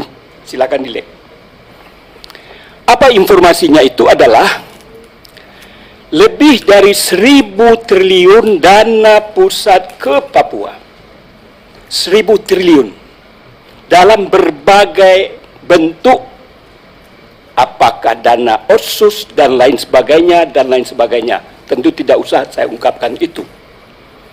Namun saya merasa sedih dan merasa juga hibah terhadap perkembangan Papua pada hari ini. Hari ini ada 23 berita saya tentang itu. Kemarin kami mengundang tokoh Papua, mantan Menteri Kelautan, Pak Freddy Numbere, dan hampir-hampir sama apa yang beliau sampaikan dengan pandangan saya ketika itu. 1.000 triliun itu dana tidak sedikit. Saya lihat dalam bidang pendidikan, sektor pendidikan ini, dari Undang-Undang Otsus Papua itu mengamanahkan dana pendidikan itu adalah 30%. Melebihi dari apa yang diamanahkan oleh undang-undang. Tujuannya sebagaimana saya katakan tadi, percepatan pertumbuhan dan supaya lari cepat bidang pendidikan dan kesehatan. Kesehatan berapa? Bapak mengatakan tadi 10%, yang betulnya adalah 15% menurut Undang-Undang Otsus Papua. Jadi Pak Menteri Kesehatan, nanti lupa lagi ya, karena lagi ngomong. Mengenai kesehatan bukan 10%, tetapi adalah 15%. Dari porsi yang ditetapkan itu, anggaran pendidikan pencairannya tidak sampai 5% dari 30%. Begitu juga bidang kesehatan tidak lebih dari 5% dari 15%. Ini kan menyedihkan, memprihatinkan. Bagaimanapun indikator pertumbuhan percepatan itu tentu dipengaruhi oleh serapan dan pencairan anggaran. Saya tadi diwawancarai media parlemen, saya ungkapkan itu. Dan juga apa yang Bapak sampaikan di makalah ini juga tidaklah merupakan sesuatu yang signifikan. Yang saya lihat apa yang Bapak sampaikan. Salah satu contoh yang dikatakan tadi, saya sangat banggalah kata Bapak, apa yang Bapak sampaikan, Bapak melakukan survei turun ke bawah dan tidak mengikuti aturan yang ditetapkan oleh Pemda. Saya memberikan apresiasi. Karena Pemda itu biasanya dalam tanda kutip menggiring orang pusat ke arah yang lebih baik. Ternyata informasi yang di makalah ini dari segi fisik oke, nggak ada masalah, baik SD, SMP ataupun SMA. Cuman nggak ada, yang parah itu nggak ada. Itu yang Bapak sampaikan. Artinya dari segi sarana dan prasarana tidak persoalan. Yang substansinya bukanlah itu. Inilah yang menjadi persoalan. Saya juga tidak tahu persis karena Pak Menteri kan, Bapak bisa saja berkilah, saya ini baru diberi amanah 2019. Ketika Pak Jokowi diangkat dalam periode kedua pada tahun 19 itu 20 Oktober. Nah, oleh karena itu bahwa pemerintahan itu adalah satu kesatuan. Dan nandanya itu Pak Otsus sudah 20 tahun. Apa yang harus Bapak lakukan? Nah, ini tentu inilah tadi. Karena ini berada pada tugas dan tanggung jawab Bapak Pak Nadiem pada hari ini, Mas Nadiem pada hari ini, tentu kesalahan-kesalahan lama itu harus disingkirkan. Saya juga mendapatkan informasi dari Pak Freddy Numbere mengatakan, nih jangan seolah-olah merdeka-merdeka. Ternyata ada di Eropa, nggak usah saya sebutkan nama yang beliau sampaikan, bahasanya Prancis 2 kali melakukan jejak pendapat, dia tetap berada pada kondisi pertama. Ini jugalah kita berharap. Persoalan yang sebetulnya merdeka-merdeka tuntutan itu adalah masalah keadilan, masalah kesetaraan, masalah kesempatan bekerja, masalah pendidikan, masalah kesehatan adalah juga merupakan utama dari berbagai hal. Kalau ini bisa kita setting sedemikian rupa, tentu sahabat kita, masyarakat kita Papua tidak berbagai hal tuntutan-tuntutan yang beliau sampaikan. Ketika itu yang dia minta adalah, saya hadir ketika itu, mereka itu orator dan sangat paham dengan kondisi yang mereka hadapi. Yang penting bagi kami adalah dialog. Itu yang beliau suarakan kepada kami. Saya katakan ketika itu, hari ini kami hadir adalah dalam rangka aktualisasi daripada dialog itu. Kenapa? Biasanya kami jam 12 sudah selesai sampai jam 5 sore dan tidak ada jeda istirahat. Diberikan kebebasan seluas-luasnya oleh pimpinan untuk berbicara siapapun dan dalam apapun. Oleh karena itu keterbukaan ini penting. Yang saya lihat juga adalah, mungkin saya minta juga tanggapan dari Pak Menteri, sebegitu besar anggaran, juga pertanggungjawabannya dari BPK adalah disclaimer. Nggak sedikit, lebih dari 51 kabupaten kota penilainya begitu. Yang saya sampaikan di berbagai mass media adalah perlu ada pendampingan, supervisi, arahan dari pemerintah pusat dan jangan lakukan pembiaran. Nah, oleh karena itu tentu saya minta juga dari sektor pendidikan ini, ke depan ini bagaimana supaya percepatan yang Bapak katakan tadi itu tidak berpengaruh besar dari apa yang disampaikan. Nah, kami mohon kepada Bapak Menteri juga memberikan terobosan-terobosan. Tadi dikatakan oleh Pak Menteri, dana BOS meningkat dan juga diberikan keleluasaan dalam memanfaatkan. Itu bagian daripada terobosan itu. Oleh karena itu, saya berharap mudah-mudahan ini didengar oleh masyarakat Papua, Pak. Tadi Pak Menteri kan sedang keluar, saya menerima tokoh Papua tadi. Pesan-pesan yang disampaikan kepada saya. Tapi tidak pada tempatnya saya sampaikan kepada Pak Menteri karena pada kementerian yang lain. Oleh karena itu, supaya hal ini berdaya guna, berhasil guna, dan merupakan juga obsesi dari seorang Menteri Nadiem, ketika Mas Menteri jadi Menteri, tentu ada sesuatu yang luar biasa yang akan dipersembahkan bagi masyarakat Papua itu. Saya mohon juga ini dijelaskan sehingga masyarakat Papua merasa bergembira, berterima kasih adanya revisi undang-undang ini. Kenapa? pada dewasa ini ada juga yang menuntut untuk tidak dilakukan previsian. Kami tidak perlu itu katanya. Bagaimana kita bisa memberikan jawaban terhadap persoalan itu? Padahal anggarannya akan ditingkatkan dari 2% menjadi 2,25%. Satu, itu ke Pak Menteri Pendidikan, Mas Menteri. Baik, Pak Gayus. Satu lagi adalah Ya. kepada Menteri Silakan, Kesehatan. silakan lanjut. Tapi Ya. kalau boleh langsung to the point, Ya. persingkat karena masih Saya banyak yang fokus harus bicara dan tidak ngelatur, Ketua. Saya berbicara sesuai dengan apa yang menjadi topik pembicaraan kita pada hari ini. Pak Menteri Kesehatan, luar biasa juga informasi-informasi langkah-langkah yang dilakukan. Terakhir adalah saya juga pertanyakan tadi, ada data yang kurang yang diberikan. Pada hari ini saya sudah dapatkan. Insya Allah ini menjadi bahan bagi kami untuk kami pelajari di rumah nantinya. Saya melihat dari segi kesehatan, saya sudah sampaikan tadi bahwa anggarannya 15, hanya 5%. Tentu tugas Pak Menteri lah ke depan. Anggaran Pak Menteri menurut undang-undang 15%, bukan 10. Tapi pencairan dana itu malah disclaimer saya katakan tadi, itu hanya nggak lebih dari 5%.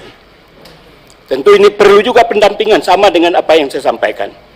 Apa yang Bapak Menteri sampaikan begitu juga tentang angka harapan hidup. Tidak berpengaruh signifikan, Pak.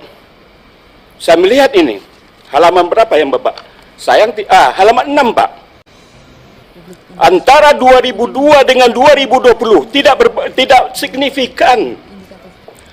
Tadinya 65,2 pada tahun 2002, hanya 65,8. Manakala Bapak bandingkan dengan NTT, NTB, Maluku dan Maluku Utara agak lebih signifikan, bukan lebih. Bukan coba bayangkan dari NTT dari 63,8 menjadi 67, pertambahannya 3, sekian.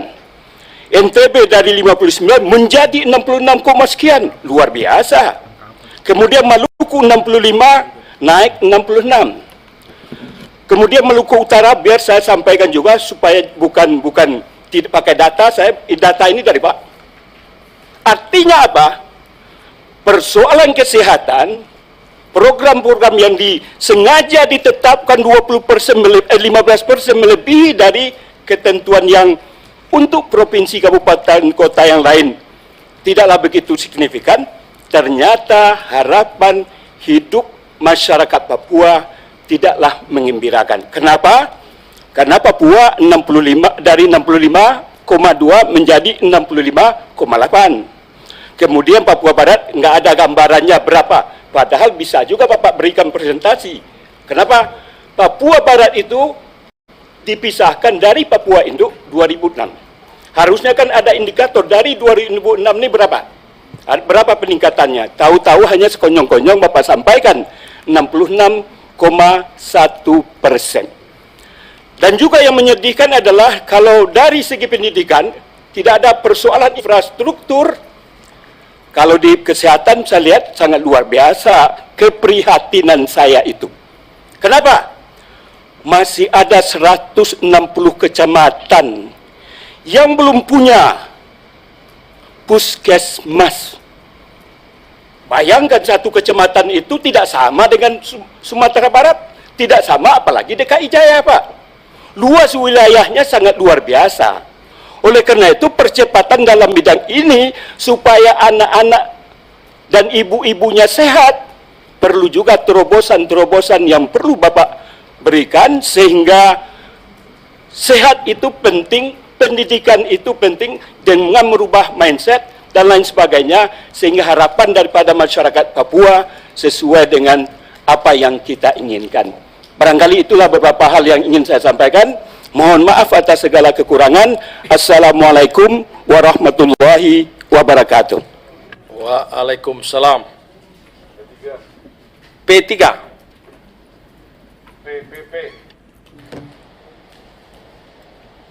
Assalamualaikum warahmatullahi wabarakatuh. Yang saya hormati pimpinan dan kawan-kawan Pansus DPR RI dan DPD RI, dan juga Kementerian Pendidikan dan Kementerian Kesehatan Tolong beserta sebutkan jajarannya. nama, Bu. Ya, Tolong sebutkan nama. ya Pak. Nama saya Nur Hayati dari fraksi Partai Persatuan Pembangunan, Dapil Jabar 11, Tasik dan Garut. Bapak saya sudah meninggal, Pak. Jadi tadi Pak Menteri, kalau mau diganti ibu tuh nggak mungkin diganti, Pak. Karena ibulah yang melahirkan kita dan menyusui. Ya gitu. Jadi ibu yang mana yang mau diganti, Pak?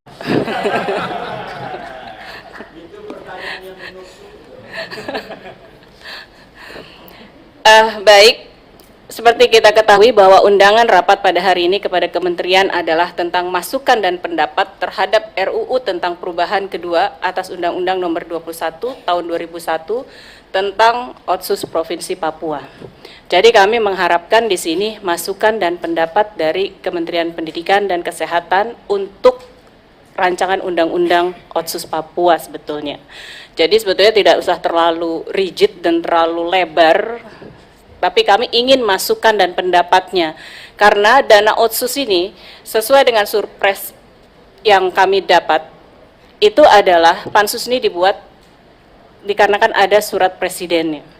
Dan permintaannya adalah dua hal. Yang pertama adalah mengenai perubahan dana otsus dari 2% menjadi 2,25%. Dan yang kedua adalah pemekaran wilayah Provinsi Papua gitu.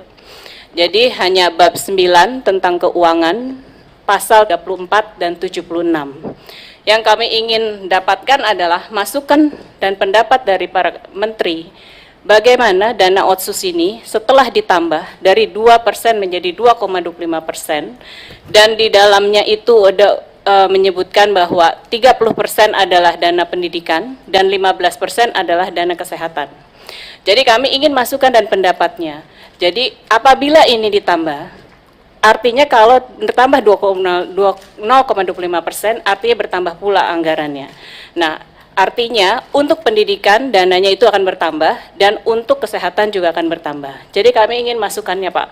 Jadi apa yang sekarang, keadaan yang sebenarnya di Papua seperti apa sekarang, lalu apa yang akan diberikan masukan untuk supaya Papua ini lebih bisa mencapai visi misi kita sebetulnya dan tujuan kita tentang dana otsus ini, Pak. Jadi yang saya ingin tanyakan kepada Kementerian Pendidikan, Mendikbudristek, panjang ya Pak sekarang, Mendikbudristek dan Menkes, ini adalah penjelasan hasil evaluasinya, Pak, dari Kemendikbud dan Kemenkes mengenai sejauh mana progres pencapaian indeks tingkat pendidikan, kesehatan, dan perbaikan gizi pada Provinsi Papua saat ini. Jadi kita ketahui bahwa tadi dikatakan IPM-nya masih 60 dan 63, begitu. Dan kami juga melihat bahwa variabel dalam penghitungan IPM metode baru, salah duanya adalah harapan lama sekolah dan rata-rata lama sekolah. Yang kita ketahui bahwa Papua maupun Papua Barat, harapan lama sekolah dan rata-rata lama sekolahnya itu masih di bawah indeks nasional. Nah, yang ini pastinya ada sesuatu hal kenapa harapan lama sekolah dan rata-rata lama sekolah di Papua ini sangat rendah dibanding provinsi-provinsi lainnya. Lalu apakah yang kami ingin tanyakan juga, apakah pencapaian yang dari dana otsus ini, Pak, terus sudah mampu mengejar ketertinggalan dari provinsi lain? Apa yang kebijakan-kebijakan yang tadi dari Kemendikbud dan Kemenkes presentasikan kepada kami, apakah kebijakan-kebijakan dari kementerian itu sudah bisa mengejar ketertinggalan Provinsi Papua dari provinsi-provinsi lainnya gitu. Jadi kalau kita lihat bahwa stunting juga tinggi di Papua, dikarenakan mungkin imunisasi dasar lengkapnya juga penerimanya masih sangat rendah, sehingga salah satu orang bisa anak stunting itu adalah pasti kurangnya gizi. Selain gizi itu juga imunisasi dasar lengkapnya penerimanya masih sangat rendah di daerah tersebut. Nah, itu yang ingin kita dapatkan dari Kemenkes datanya, Pak.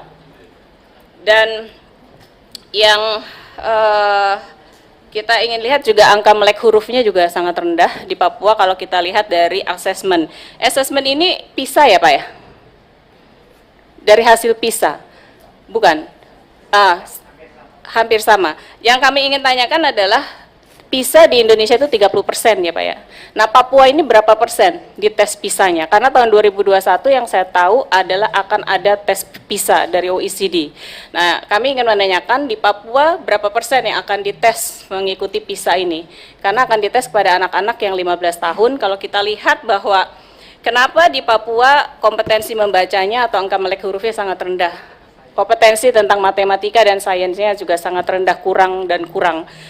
Kalau saya lihat karena Papua usia 7-24 tahun, 16% itu tidak atau belum pernah sekolah.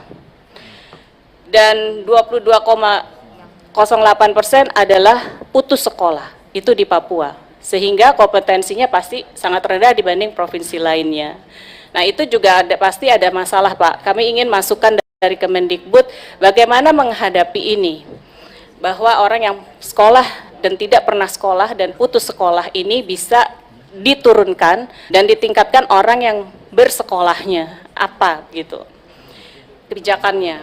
Lalu Papua Barat pun sama Pak, yang cuma Papua Barat memang lebih tinggi daripada Papua itu yang putus sekolahnya. Dan ini kalau saya lihat kalau target nasional kan 1% ya Pak ya, sementara di Papua masih di atas 1% orang yang tidak sekolah atau angka yang melek hurufnya itu masih sangat tinggi, tidak melek hurufnya.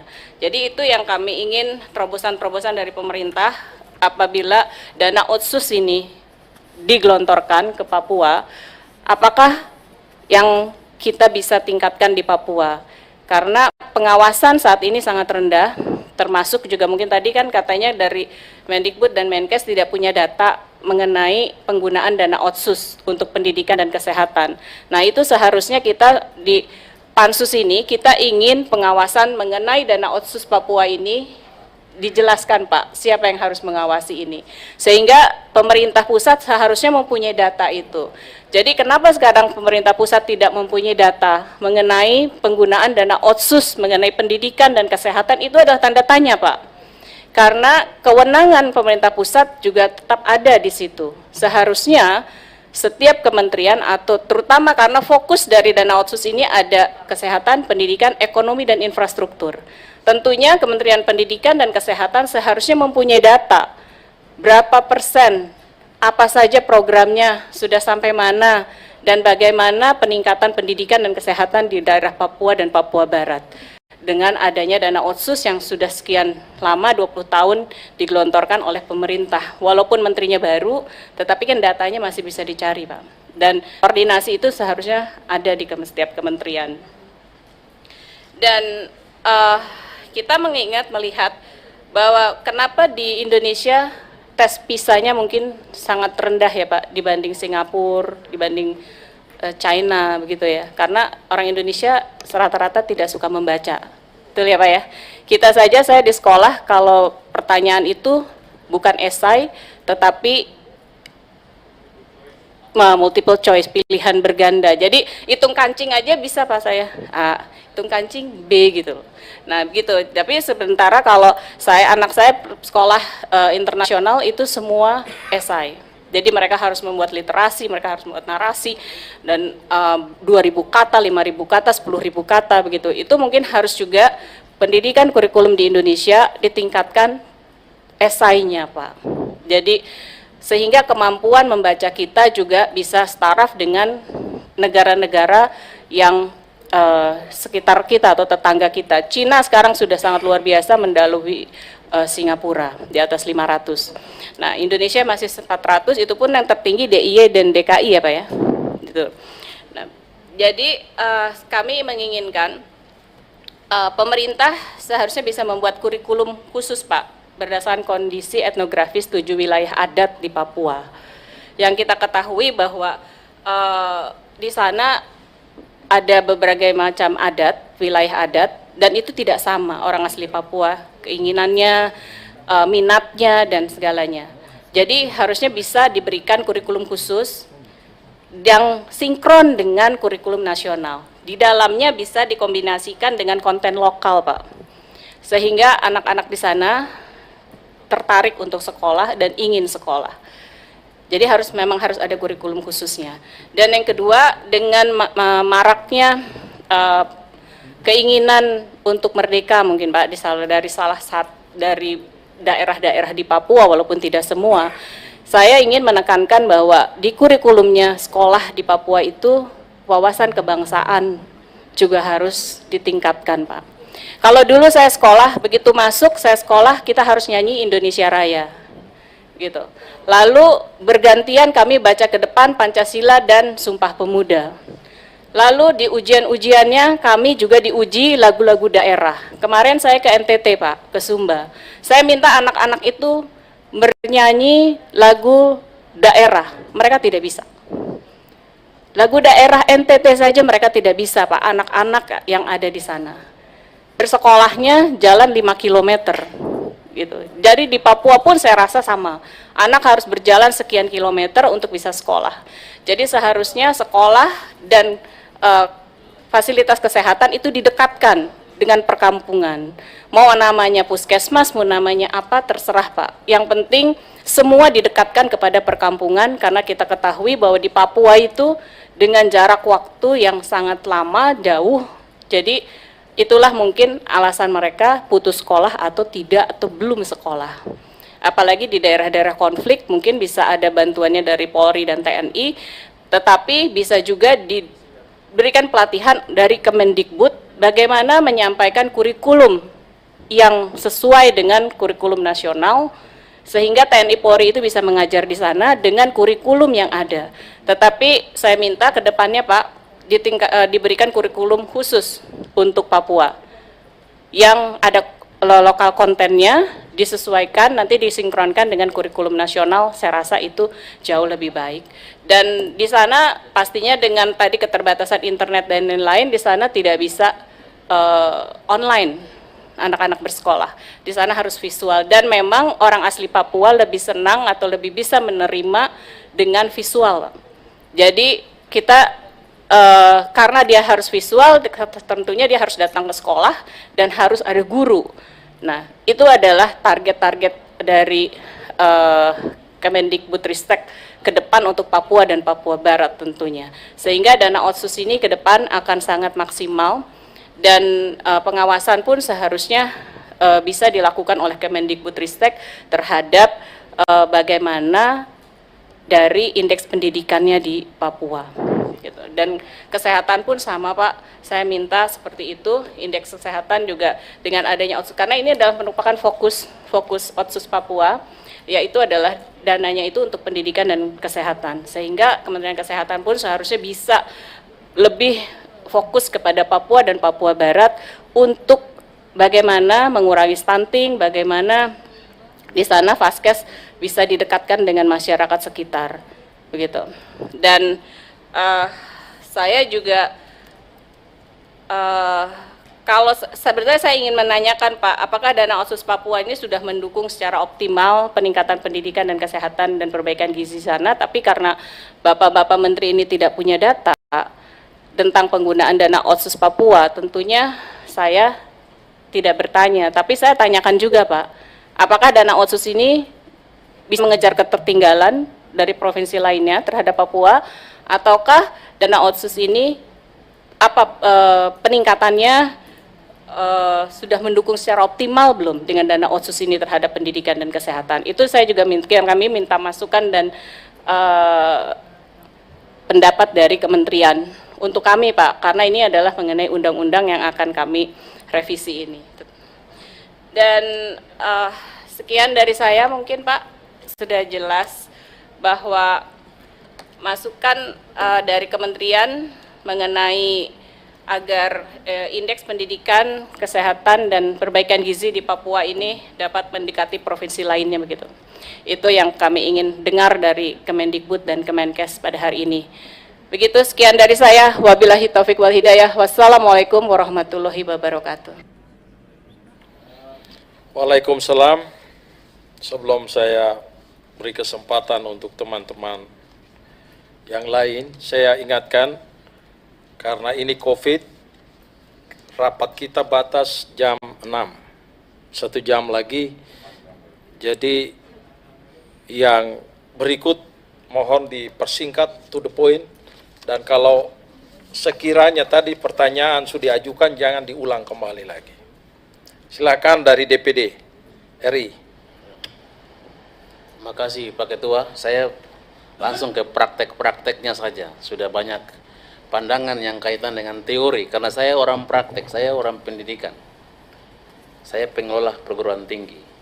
Kebetulan saja menjadi anggota DPD. Antara teori dan praktek, lebih bagus prakteknya, karena kita bicara soal fakta-fakta. Yang pertama Pak Menteri, hampir kebijakan Pak Menteri, pendidikan khususnya, sangat membantu.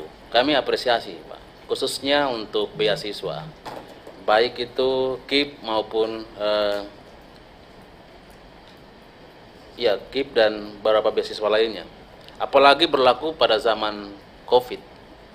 Kalau Pak Menteri tidak berikan bantuan kepada beasiswa, yakin Papua dan Papua Barat perguruan tinggi tutup semua, khususnya swasta.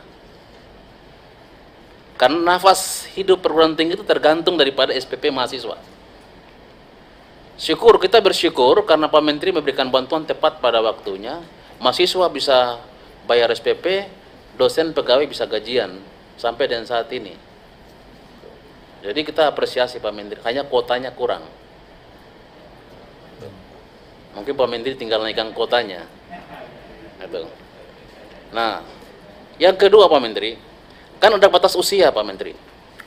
Lulusan tahun 2021 tidak cukup, karena begini, anak-anak Papua yang tamat SMA tidak langsung menempuh perkuliahan. Mereka mencari kerja dulu karena tidak di-backup oleh sumber dana untuk kuliah.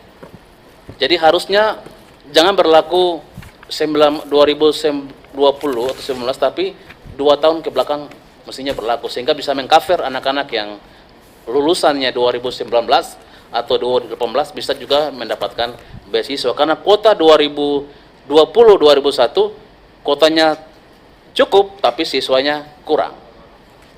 Itu untuk kuota. Saya minta Pak Menteri bisa berikan kuota yang lebih untuk kita.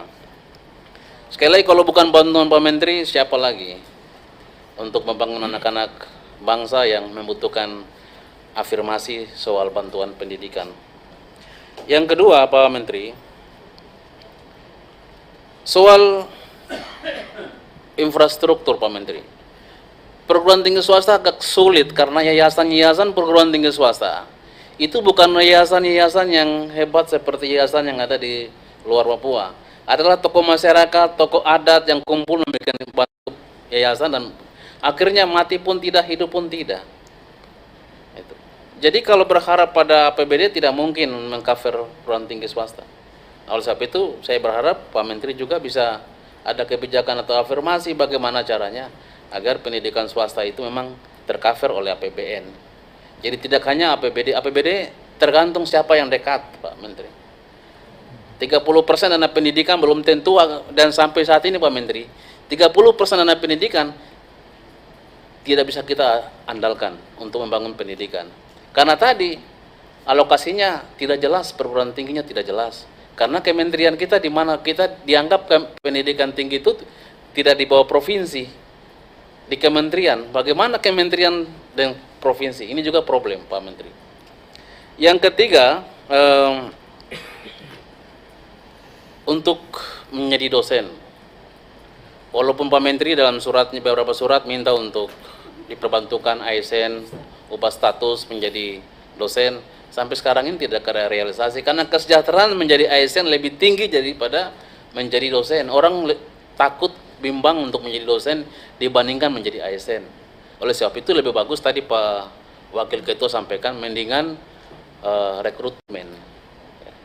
Di zaman Pak Presiden Jokowi 2 periode Pak Ketua itu belum ada rekrutmen dosen DPK. Saya berharap 3 tahun sisa ini ada rekrutmen dosen khusus untuk PTS, tetapi rekrutmen khusus orang-orang asli Papua, ya, ditempatkan kembali ke kampusnya masing-masing, sehingga mengurangi beban dan juga mereka bisa mengabdi daerahnya. Mudah-mudahan di tahun ini Pak Menteri ada afirmasi bagi pengangkatan dosen, khususnya untuk swasta. Nah, satu hal Pak Menteri, kenapa sampai kita seringkali kalah bersaing dengan perguruan tinggi lain? Standarnya itu sama, standar akreditasi kita itu sama Pak Menteri. 1 tahun lalu saya didatangi oleh asesor dari Bali, perguruan tinggi negeri di Bali. Bandingkan antara perguruan tinggi kita dengan perguruan tinggi, ini tidak sesuai. Di kampus kita seperti begini. Bagaimana kita mau padukan perguruan tinggi di Papua dengan perguruan tinggi di luar Papua yang levelnya sudah UGM, UI, dan lain sebagainya? Tidak mungkin. 7 standarnya diberlakukan di Indonesia, tidak mungkin. Saya gugat, makanya kita menang, Pak. Asesornya dengan sesuka-sukanya. Maka saya bilang, Pak, harus ada afirmasi. Tidak bisa standar itu kita gunakan standar nasional. Maka saya sebut perlu ada sistem pendidikan di Papua.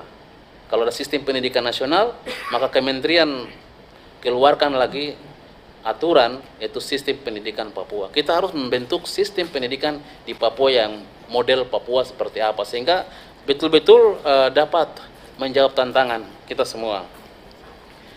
Kalau dibilang soal akreditasi Pak Menteri, sulit sekali, ya, sangat sulit. Asesornya harus tidak memahami tentang bagaimana kita membangun pendidikan di Papua Pak Menteri. Mulai berpikir mahasiswa itu bagaimana bisa membayar uang kuliah, bagaimana caranya dosen turut berpikir soal itu. Bagaimana mahasiswa itu bisa kuliah, dosen kampus pun turut berpikir soal itu. Padahal kalau bicara soal profesional tidak perlu, itu urusan mahasiswa. Tapi di Papua beda. Dia tidak kuliah, bagaimana caranya? Alasannya gampang, tidak ada uang taksi, tidak, banyak sekali problem. Sehingga Pak Menteri, saya pikir bicara pendidikan di Papua maka perlu sistem tersendiri. Tidak bisa kita membandingkan pendidikan di tanah Papua dengan pendidikan di luar Papua. Kemudian saya dan membawa aspirasi Pak Menteri. Saya izin Pak Ketua. Silakan. Saya serahkan aspirasi ini mewakili pimpinan perguruan tinggi swasta se-Papua dan Papua Barat. Minta kepada saya untuk serahkan Pak Menteri. Semoga Pak Menteri dapat menerima dan ada kebijakan atau ada afirmasi dalam rangka untuk membangun pendidikan di tanah Papua. Saya izin Pak Ketua. Silakan. Namanya aspirasi ya disampaikan.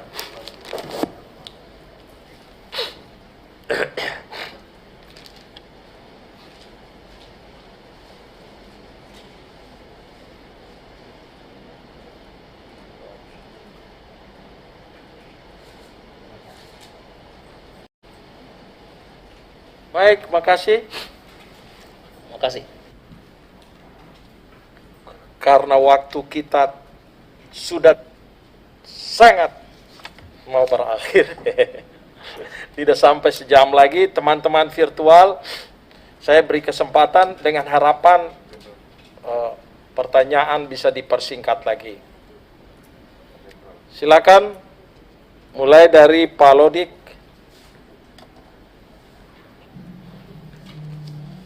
Pak Lodik. Saya Pak, cukup Pak, oleh Pak Yan tadi sudah cukup. Pak Sodik, Sudah cukup Pak, tadi dari Pak Yan. mau disampaikan? Sudah cukup Pak. Jenderal? Pak Lodik?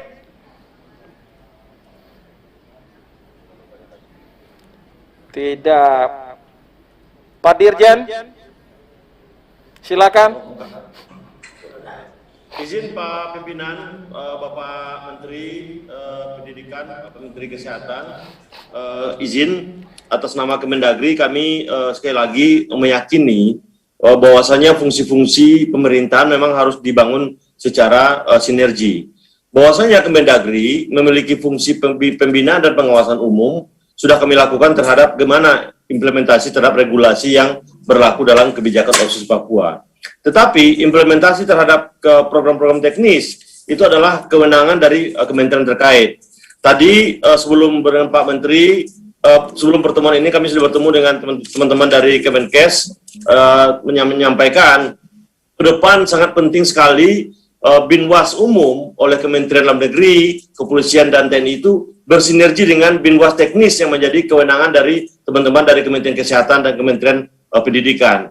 Mohon maaf, tidak adanya data-data yang seperti yang disampaikan oleh yang terhormat anggota DPR tadi, itu adalah karena keduanya berjalan secara parsial. Binwas umum dan Binwas teknis berjalan parsial. Sehingga ketika timbul permasalahan, seringkali kita cuma menjawab secara umum saja. Kita tidak punya data yang jelas untuk menjawab persoalan-persoalan secara teknis. Saran pimpinan kami memang ingin menjadikan forum ini sebagai forum untuk kita berintrospeksi agar ke depan Binwas yang kita lakukan terkait dengan implementasi OTSUS ke depan adalah Binwas secara sinergis.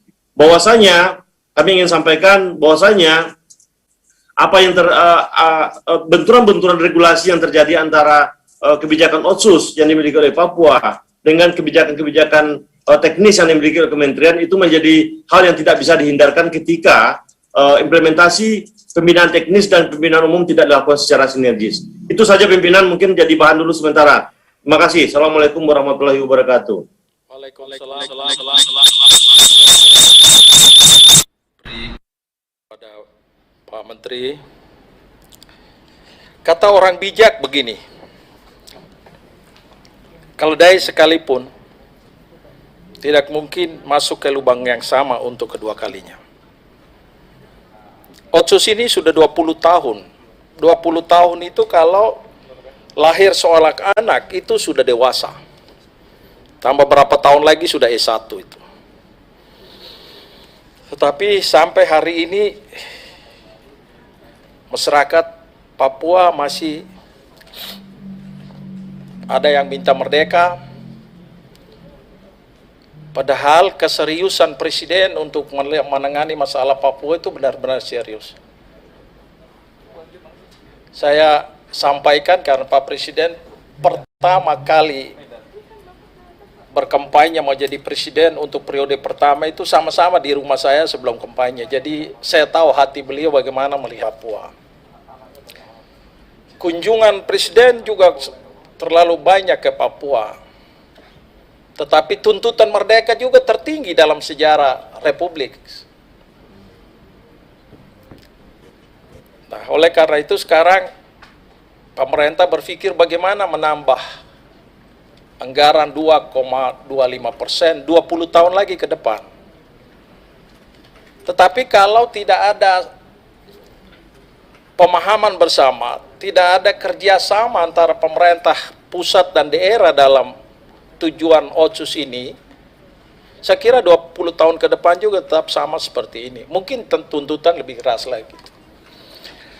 Oleh karena itu, saya punya harapan besar dari semua menteri, tapi dua menteri ini saya rasa lebih penting. Pentingnya begini, orang sehat dulu baru hidup. Kalau tidak sehat, tidak mau buat apa saja tidak bisa. Sekolah juga tidak bisa kalau orang sakit itu. Setelah orang sehat, orang sekolah dulu baru bisa berbuat sesuatu. Buta huruf tidak pernah merubah dunia. Perubahan datang karena orang berpendidikan. Tetapi tadi ada penjelasan dari Pak Menteri Pendidikan dan Kebudayaan dan juga Pak Menteri Kesehatan, itu baik sekali. Kalau dari kesehatan saya sebut sebagai terobosan sudah masuk ke kesehatan modern. Tetapi di Papua itu masih kesehatan yang masih sakit yang tradisional banyak di sana. Saya persis di WA oleh seorang pastor dari Asmat untuk sampaikan ini kepada Pak Menteri Kesehatan. Dia sampaikan begini, Pak, tolong sampaikan Pak Menteri, di Asmat itu kusta masih banyak, TB masih banyak, IMS masih banyak, HIV dan AIDS masih banyak. Itu baru satu dari Asmat. Nah, barangkali hal-hal yang kecil begini harus kita perhatikan dulu dengan baik sebelum kita ambil terobosan yang besar. Saya khawatir terobosan terlalu tinggi padahal yang kecil-kecil ini tidak disentuh. Sementara problem utama di Papua itu masalah pertumbuhan penduduk. Dibandingkan dengan PNG, Papua itu lamban pertumbuhannya. Karena juga diserang dengan berbagai penyakit.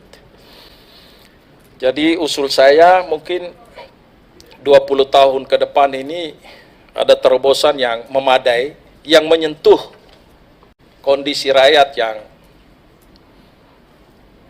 penyakit-penyakit tradisional yang sampai hari ini masih menimpa. Tadi disampaikan dari Nasdem benar soal rumah sakit. Di Papua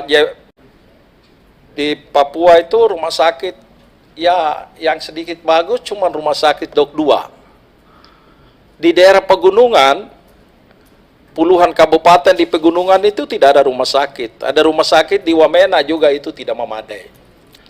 Oleh karena itu saya kira harus ada rumah sakit yang memadai di beberapa titik, pegunungan selatan dengan utara. Jadi Jayapura rumah sakit belum memadai, tapi minimal angkatan darat punya di di Arioka dengan di Dok 2. Kemudian pendidikan pun begitu, Pak. Banyak orang tamat sekolah SMA tidak bisa membaca. Dan meskipun tadi ada terobosan soal teknologi, karena kalau pakai Facebook pasti kita kesulitan, sinyalnya susah. Tapi Pak, saya yakin meskipun itu dilakukan, kita pasti mengalami kesulitan. Baru berapa bulan lalu di Papua itu hanya bisa SMS, WA pun susah. Belum lagi kendala masalah keamanan di sana kadang menyebabkan sinyal dimatikan. Dan sampai berapa waktu lalu NGO dari Papua gugat Bapak Presiden dan pemerintah dan mereka menang waktu ada kerusuhan di sana lalu sinyalnya dikurangi itu. Oleh karena itu saya sarankan Pak Menteri Pendidikan, dulu Belanda itu cukup berhasil mendidik orang Papua generasi pertama yang tua-tua, itu lewat sekolah berasrama. Nah, mungkin mengatasi kondisi geografis seperti itu, apa mungkin dipusatkan di bagian pegunungan itu ada satu sekolah besar yang berasrama lalu dipusatkan teknologinya di situ. Untuk menghindari tadi, saya tidak yakin kalau setiap SD, SMP itu sinyalnya bagus semua di Papua. Saya tidak yakin 100%. Jayapura saya kebetulan 30 tahun lebih hidup di sana, Pak. Jadi saya tidak, semangat Bapak sudah bagus tapi pasti tidak ditunjang dengan fasilitas seperti begitu. Saran saya dipusatkan, lebih baik berhasil mendidik 10 orang daripada bermimpi 100 orang yang tidak pernah terwujud. Itu. Dan juga mungkin dipikirkan untuk Pak Menteri kalau berkunjung ke sana bisa berdiskusi dengan yayasan Katolik, dengan Bapak Uskup langsung. Karena yang berhasil juga pendidikan di Papua itu YPPK sama Katolik. Pendidikan itu yang berhasil menembus sampai di pedalaman Papua. Tetapi sekarang mereka kesulitan karena bantuan asing juga sudah dikurangi. Lalu tenaga guru ambil guru negeri, tetapi yayasan tidak bisa mengontrol guru-guru itu, jadi suka-suka. Dia mau mengajar, tidak mau mengajar, suka-suka saja. Nah, saya kira ini bagaimana Pak Menteri bisa mungkin ada mau mendorong kerjasama dengan yayasan-yayasan ini yang sudah berpengalaman sebelum ada republik di sana. Masih zaman Belanda, mereka sudah terlibat dan sangat profesional dalam mengelola pendidikan versi Papua. Karena berapa banyak uang dan berapa besar kebijakan kita berikan kepada Papua, tetapi kalau rakyat Papua itu tidak mencapai kesehatan yang baik, rakyat Papua itu tidak juga mencapai pendidikan yang baik, 20 tahun yang akan datang tetap seperti ini atau mungkin kondisi lebih buruk dari hari ini. Saya kira kita semua berkeinginan untuk meninggalkan nama baik untuk Republik, tapi lebih baik lagi untuk Papua. Karena pemerintah ganti pemerintah, masalah Papua tetap tidak bisa diselesaikan.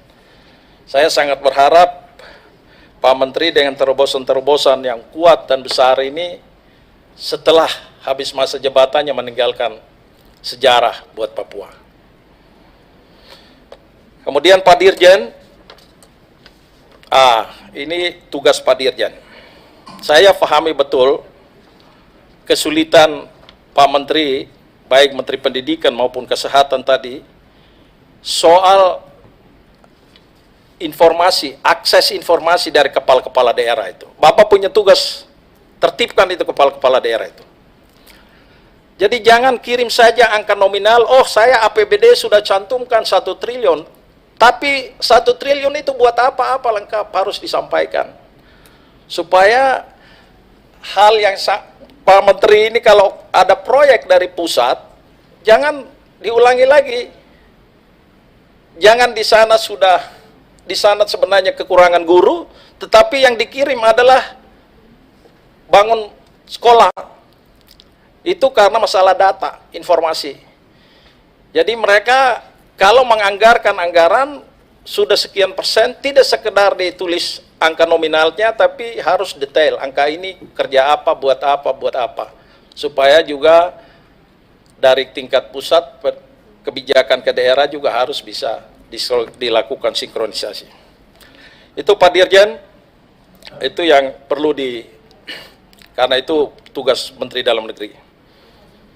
Terima kasih, dan selanjutnya saya kesempatan kepada Pak Menteri Pendidikan untuk menjawab, sudah itu baru Menteri Kesehatan. Silakan Pak. Terima kasih.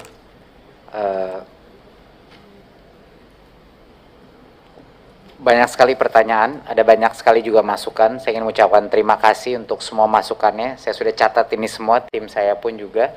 Jadi mohon maaf kalau yang masukan mungkin saya tidak tanggapi, tapi ada beberapa yang pertanyaan dan mungkin yang berhubungan dengan langkah ke depannya. Untuk yang pertama yang saya ingin tanggapi sebenarnya, kalau saya masukan yang sifatnya praktek terhadap revisi undang-undang ini, tapi ini tergantung semuanya ada di tangannya Pansus sebenarnya bisa. Kalau ada satu hal yang akan merubah total level akuntabilitas daripada persentase anggaran Otsus untuk pendidikan, Bapak Ibu, jawabannya adalah semudah mengunci definisi daripada apa yang dimaksudkan pendidikan. Saya tidak tahu apa ini mungkin apa tidak, Pak, Bapak Pimpinan. Tapi kalau di dalam revisi undang-undangnya ada klausul untuk menyebut bahwa yang dimaksudkan pendidikan ya nyampe di rekening sekolah atau perguruan tinggi. Sesuatu yang kelihatannya sangat mudah atau sangat sederhana, tetapi dampak itu akan luar biasa. Kalau anggaran tersebut secara undang-undang dikunci, harus sampai di rekening sekolah, PAUD, atau perguruan tinggi, dan di luar itu tidak masuk, secara otomatis itu uang pasti nyampe ke sekolah. Nah, nanti di sekolah gimana, siapa yang akan jemput bola, baik dari kepala dinas maupun dari Kemdikbudristek itu bisa, kita bisa jemput bola di situ, di mana ada berbagai macam juknis, program yang bisa kita pagu-pagu, misalnya digitalisasi sekolah, kita pastikan beli laptop. Tapi kalau pertanyaan adalah apa rekomendasi saya, ini adalah rekomendasi, salah satu hal adalah saya tidak tahu caranya bagaimana Bapak Ibu, karena itu termasuk pansus dan siapa yang akan merancang revisi undang-undangnya. Tapi rekomendasi saya adalah mengunci definisi pendidikan sehingga tidak ada interpretasi lain. Pendidikan hanya adalah uang yang masuk digunakan untuk kebutuhan sekolah atau universitas atau PAUD. Ya sudah, mau tidak mau dari undang-undang menguncinya uang itu harus terbukti masuk ke dalam rekening masing-masing institusi pendidikan. Mohon maaf kalau saya bicara agak gamblang, tapi kalau selama 20 tahun kita semua mempertanyakan 30% pendidikan ini sebenarnya apakah benar-benar digunakan untuk pendidikan, ya jawabannya juga sederhana, dikunci saja. Definisinya dipersempit, dipertajam untuk apa itu pendidikan. Itu hanya ide saya. Mungkin ide saya agak berbeda, agak kreatif, tapi dan mohon maaf kalau sedikit idenya sedikit berbeda dari biasanya. Tapi menurut saya itu adalah cara tercepat untuk memastikan akuntabilitas daripada anggaran pendidikan. Itu yang pertama. Kedua adalah tadi saya ingin mungkin sedikit lintas kementerian mengenai yang kedokteran Pak Budi tadi. Saya ini sama Pak Budi kerjaannya ngobrol terus. Hampir setiap 2 hari kita saling telepon-teleponan, saling curhat-curhat dan bertukar ide. Jadinya banyak sekali kekompakan kami dalam ide-ide digital, transformasi, dan efisiensi. Satu hal yang mau kita lakukan adalah untuk mengatasi kebutuhan guru ini. Jadi di satu sisi kita butuh banget guru. Butuh banget dokter, mohon maaf. Kita butuh sekali dokter. Tapi di sisi lain, jumlah fakultas kesehatan yang menghasilkan lulusan-lulusan yang tidak lulus uji kompetensi kedokteran itu banyak juga. Jadinya kalau kita bikin fakultas sebanyak-banyaknya lalu tidak ada satupun yang lulus uji kompetensi kedokteran, ujung-ujungnya 2 hal, sangat kecewa, mereka telah buang-buang anggaran itu, atau demo. Itu dua situasi yang mungkin terjadi dan sudah pernah terjadi. Jadi kita harus memastikan ada keseimbangan antara memastikan fakultas kesehatan yang kita berikan izin itu harus kita perbesar. Jadi saya sudah setuju sama Pak Budi, ini moratorium harus mulai diangkat, itu sudah sepakat. Caranya bagaimana, tinggal itu yang sedang ditentukan. Dan salah satu arah kita terhadap moratorium fakultas kesehatan ini adalah mengikuti berbasis kebutuhan daerah. Berbasis kebutuhan daerah. Kenapa? Karena waktu itu saya tanya sama Dirjen Dikti Pak Nizam di belakang. Jadi gimana Pak Nizam? Untuk yang sekolah fakultas kedokteran misalnya dari Papua atau dari pulau-pulau lain non-Jawa, pas mereka di Jakarta masuk fakultas kesehatan balik nggak? Oh jarang. Ternyata datanya jarang sekali yang balik. Ternyata yang fakultas-fakultas kesehatan banyak yang balik itu yang memang sekolah fakultas kesehatannya dari daerahnya sendiri. Jadinya ini memberikan kita suatu indikasi bahwa untuk membuka beberapa fakultas kesehatan di daerah-daerah yang paling membutuhkan dokter, seperti yang Pak Budi bilang, itu akan sangat efektif. Ya, nggak semuanya seperti itu gitu. Tapi kalau di kedokteran, menurut datanya, mayoritas dari kalau misalnya mereka fakultas kedokterannya di daerah situ, mereka juga akan hidup dan praktek sebagai dokter di daerah situ. Jadi itu adalah suatu tanpa kita mengunci karir mereka ya Pak. Itu pun udah secara natural itu terjadi. Jadi itu menjadi indikator kita akan mulai buka moratorium ini berdasarkan kebutuhan daerah. Jadi di luar Jawa kita akan lebih agresif membuka fakultas kedokteran, itu adalah arahnya. Gimana caranya meningkatkan numerasi dan literasi untuk 20 tahun ke depan? Ini tidak ada jalan pintasnya. Hanya satu cara melakukannya adalah mencari guru-guru yang punya motivasi, literasi, numerasi, dan kreativitas yang tinggi. Jadi nggak ada rahasianya ini. Nggak ada resep yang rahasia, ini adalah untuk menciptakan anak yang kreatif, gurunya harus kreatif. Untuk menciptakan anak dengan jiwa kebangsaan yang tinggi, gurunya harus punya jiwa kebangsaan yang tinggi. Mau menciptakan anak dengan tingkat literasi yang tinggi, gurunya harus senang membaca dan senang membacakan buku. Ini bukan rahasia. Ini adalah pola yang kita lihat dimanapun. Jadi kuncinya guru. Nah, teknologi itu bisa membantu guru menjadi guru yang lebih baik. Memang benar. Bisa, itu bisa meningkatkan. Tetapi tidak ada cara lain selain si kepala sekolah itu merubah budaya sekolah itu menjadi budaya belajar bagi orang dewasanya, bukan buat anak-anaknya. Guru yang baik adalah guru yang belajar terus. Itu yang akan menghasilkan anak-anak yang menjadi pembelajar sepanjang hayat. Ya. Jadi ini bukan masalah uji kompetensinya guru berapa, tapi keterpihakan guru kepada murid dan kesadaran bahwa guru itu harus terus belajar menjadi lebih baik, itu kuncinya. Itu caranya macam-macam. Pertama, ujian nasional udah ditiadakan, kita harus menggunakan kita harus menggunakan sistem pengukuran yang jauh lebih akurat. Makanya kita sekarang mengikuti lebih standar kayak PISA. Mengikuti standar PISA, namanya assessment nasional. UN kan mengetes informasi berdasarkan mata pelajaran. Kalau PISA dan yang sekarang kita asesmen nasional itu beda, itu nggak bisa dibimbelin, tidak bisa dibimbelkan. Itu adalah kemampuan kita membaca, kemampuan kita daya analisa dan bernalar kita. Jadi cara pertama pengukuran harus dirubah. Kedua, kepemimpinan sekolah harus ada regenerasi. Kepala sekolah sebagai orang terpenting dalam sistem pendidikan harus melakukan regenerasi. Ketiga adalah guru-guru harus bisa mengupgrade dirinya secara mandiri melalui berbagai macam kolaborasi dengan guru-guru lain dan pembelajaran online.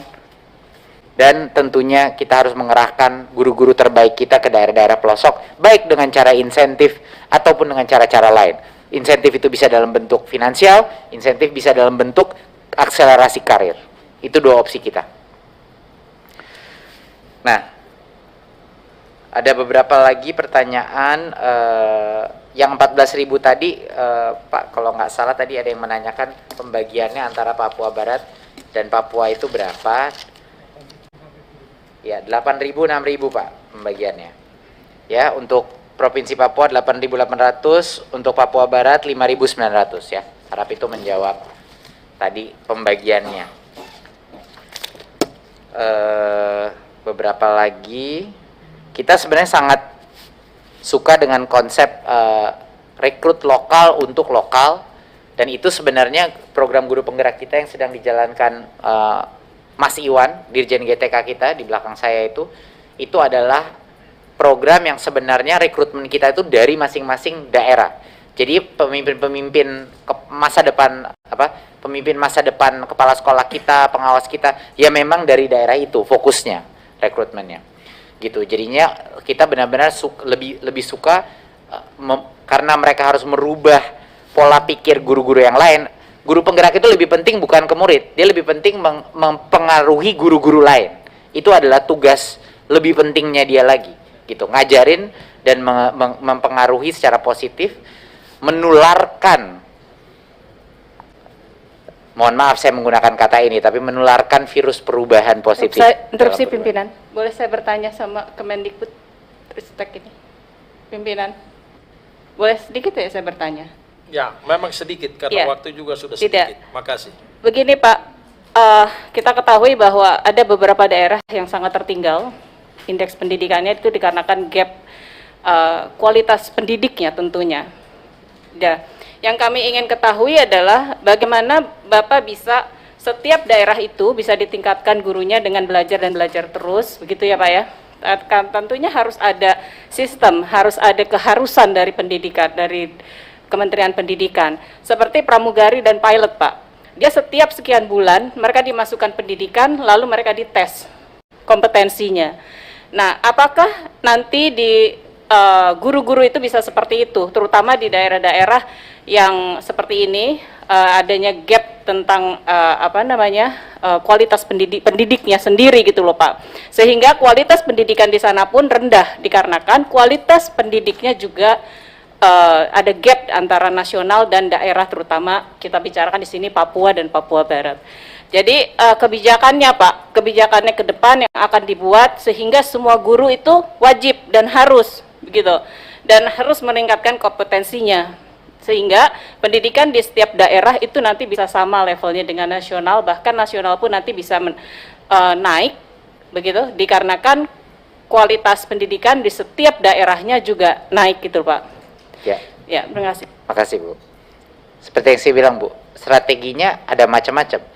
Guru sekarang Bu, di seluruh Indonesia guru itu untuk memasuki tahap-tahap karir mereka, untuk dapat gaji tunjangan lebih tinggi itu harus melalui tahap-tahap assessment, di mana dia membuktikan dirinya. Tapi kita juga punya banyak sekali guru honorer yang karena mereka bukan PNS atau P3K, makanya kita mau mengkoreksi ini, mereka sedikit di luar sistemnya Bu. Jadi sekarang guru honorer itu sedikit di luar sistem tersebut. Nah kita dengan P3K ini ingin memasukkan mereka kembali dalam sistem itu. Tapi Bu, tidak semua guru itu bisa juga memperbaiki dirinya. Ada guru yang bisa lebih baik, ada guru juga yang tidak bisa lebih baik. Mungkin karena motivasinya bukan untuk menjadi guru dan lain-lain. Dan Tapi karena Pak, begitu kalau banyaknya, diharuskan kan harusnya bisa Pak. bukan kemampuan diri Bu, kemampuan diri. Nggak semua punya motivasi untuk juga mengajar. Banyak guru-guru kita yang memang bukan dasarnya untuk kepengen mengajar posisinya. Jadi dengan banyaknya guru yang pensiun sekarang setiap tahun, mau tidak mau guru-guru baru kita yang sudah difilter seleksi selama 9 bulan sebelumnya. Ini kunci-kunci Bu, semuanya kita kunci. Jadi kualitas pemimpinnya dulu dikunci, itu paling penting. Nanti kualitas lulusan LPTK yang boleh jadi guru baru kita kunci, kita perketat. Pelatihan karir, kalau guru mau naik karir dia harus menunjukkan skill-skill, kompetensi, dan belajarnya di mana? Di platform-platform digital kita, di mana dia bisa meningkatkan kompetensinya. Banyak Bu, bisa 2 hari saya menjelaskan seluruh strategi guru kita, karena itu adalah pendalaman kita yang paling besar. Tapi mohon izin saya lanjutkan yang topik-topik lain dulu Bu. Terusnya Ketua, sebentar yang tadi ini soal guru. Mohon 1 menit. Ibu Nur sudah selesai belum tadi dengan pendalamannya? Ya, sebetulnya saya juga nggak paham kenapa guru tidak termotivasi untuk menjadi guru gitu loh Pak. Jadi bagaimana harus dimotivasi gitu, juga oleh sistemnya begitu. Betul. Karena mungkin ada juga pilot dan pilot yang dan pramugari yang nggak termotivasi misalkan, tapi dikarenakan dia keharusan dan sistemnya sudah seperti itu, sehingga dia terus meningkatkan dirinya supaya dia bisa menjadi pegawai sebagai pilot dan pramugari. Jadi pertanyaannya masih sama dengan yang awal tadi ya Bu ya? Sehingga Pak Menteri juga jawabannya juga sama otomatis. Iya. Jadi saya maunya Pak, kualitas guru di seluruh Indonesia itu bisa sama, terutama untuk Papua Pak, karena Papua ini lebih tertinggal dari provinsi-provinsi lainnya, maka kita perlu kick off yang lebih untuk Papua begitu loh Pak. Iya Bu. Baik. Pak Menteri, saya rasa tadi pertanyaannya masih sama ya, jawabannya juga mungkin prinsip dari kementerian juga tetap sama. Iya, jawabannya masih sama. Pak Roberto, sedikit aja tapi ya Pak ya, ini Ketua mau menyimpulkan pertemuan hari ini. Ya, terima kasih. Ya, Pak Menteri, saya kira kita bicara Otsus, Undang-Undang Otsus ini adalah Undang-Undang Lex Spesialis. Jadi ini mungkin yang ingin saya tanyakan tentang bagaimana komitmen atau tanggapan Bapak terhadap Undang-Undang Otsus ini, Lex Spesialisnya. Apakah Bapak setuju dengan Lex Spesialis yang harus kita lakukan ini sesuai dengan makna spesialisnya, apakah atau Lex Spesialis yang terbatas? Karena kalau kita bicara Lex Spesialis, maka undang-undang ini dia harusnya tidak diintervensi dengan undang-undang yang lain selain undang-undang dasar ya, kalau kita bicara itu. Karena undang-undang ini lahir bukan diberikan begitu saja, tetapi ada satu proses yang begitu besar, ya, maka pemerintah Indonesia memberikan itu, ya. Jadi salah satu ya seperti itu, bahwa kita tahu bahwa guru-guru di sana, pemerintah daerah itu sangat susah. Loh, kami katanya diberikan otonomi, kok kami mau angkat guru untuk melayani di daerah kami terkendala dengan Undang-Undang PNS, penerimaan pegawai baru, ya kan? Robert, harus pesannya sudah terbaca, sudah tercatat ya. Silakan Pak Menteri dalam waktu yang singkat ini bisa dijawab singkat. Saya coba jawab dalam 1 menit ya Pak. Saya bukan pakar hukum Pak, jadi mohon maaf kalau jawaban saya tidak sempurna. Kepentingan saya hanya satu, bagaimana anak-anak Papua mendapatkan pendidikan yang terbaik. Jadi saya cuman punya satu misi itu. Jadi masalah yang lain-lain, rekomendasi saya untuk revisi undang-undang ini hanya kepada akuntabilitas uang itu nyampe ke sekolah. Itu aja. Itu dasarnya itu. Betul. Dan ini bukan hanya masalah yang kita hadapi di Papua saja, di banyak sekali daerah seperti itu, tapi dari saya, asal ada itu kepala sekolah yang akan benar-benar melakukan perubahannya. Ujung-ujungnya di pendidikan cuma kepala sekolah sama guru-guru yang akan melakukan perubahan pendidikan. Nggak ada orang lain. Dia bisa dibantu, dia apa, tapi ujung-ujungnya harus mereka. Jadi kalau mereka akhirnya mendapatkan yang mereka layak dapatkan dari porsi pendidikan Otsus, menurut saya itu permulaan yang luar biasa. Itu beginning yang luar biasa dulu. Kalau itu bisa disukseskan, sisanya nanti bisa kita bantu secara langsung kepala-kepala sekolah dan guru itu dengan anggaran yang sudah tersecure, yang sudah diamankan. Mungkin itu dari saya. Ide mengenai asrama kita menjadi masukan yang sangat menarik buat kita. Ide-ide mengenai memberi beasiswa tapi untuk yang lokal kembali, itu semuanya menarik dan memang sudah mulai kita diperdebatkan secara internal. Saya sangat setuju dengan ide esai, itu memang arahan dari perubahan kurikulum kita, di mana udah bukan namanya gramatika atau aturan bahasa yang penting. Yang penting adalah bagaimana kita bisa melakukan bernalar kritis dan argumentasi dengan tulisan. Itu yang penting kan, esensi daripada literasi itu adalah itu, dan memang itu adalah arah perubahan PR berat kita sangat besar di bahasa Indonesia maupun di bahasa Inggris untuk mencapai itu, Bu. Dan tentunya poin-poin mengenai yayasan, kemarin kami juga datang Pak ke yayasan Katolik di Papua, memang benar sebelum kemerdekaan pun mereka, dan kita belajar banyak dari mereka mengenai apa yang dilakukan. Jadi saya demikian dulu, saya tutup dulu. Bapak Ibu, terima kasih untuk memberikan kesempatan untuk memaparkan visi kami di pendidikan, tapi juga untuk memaparkan beberapa hal-hal Pimpinan, untuk afirmasi. bersih pimpinan. Ada pertanyaan saya yang belum terjawab, pimpinan. Sebetulnya banyak, tapi biar yang paling penting itu adalah anggaran yang 30% realisasinya nggak lebih di 5%. Apa penyebabnya? Kalau Dan juga Bapak juga mengatakan bahwa Bapak atau Menteri Pendidikan ini tidak tahu atau tidak dilibatkan. Ini kan sangat luar biasa informasi yang Bapak sampaikan, dan ini tentu akan kami suarakan nanti. Apa betul apa enggak? Ini saya nggak tahu juga nih. Itu saya kan sangat luar biasa nih. Bapak nggak tahu gitu. Itu saya Pak Daus, interupsinya minta ke sini, belum disetujui tapi sudah menyampaikan ke sana. Jadi saya rasa itu lebih kepada otoritas kewenangan pemerintah daerah dalam menjabarkan itu. Ya. Selanjutnya di Kementerian Pendidikan ini sifatnya kebijakan, nanti turunannya adalah di pemerintah daerah. Begitu ya? Ya, Pak Gaus, makanya enggak, saya ingin dana itu dari pemerintah pusat. Memang dengan adanya undang-undang otonomi khusus ada 2% anggaran.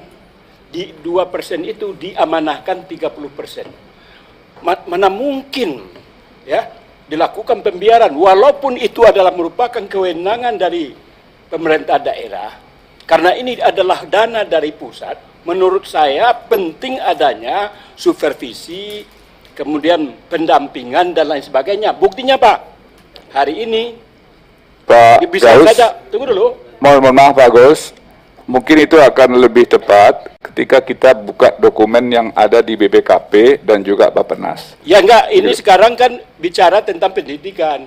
Tentu kita supaya jelas ini, kalau seandainya memang apa yang dikatakan oleh Mas Menteri, bahwa beliau tidak tahu menahu atau tidak diberitahu dan tidak punya otoritas, ini kan menjadi masukan bagi kita ke depan.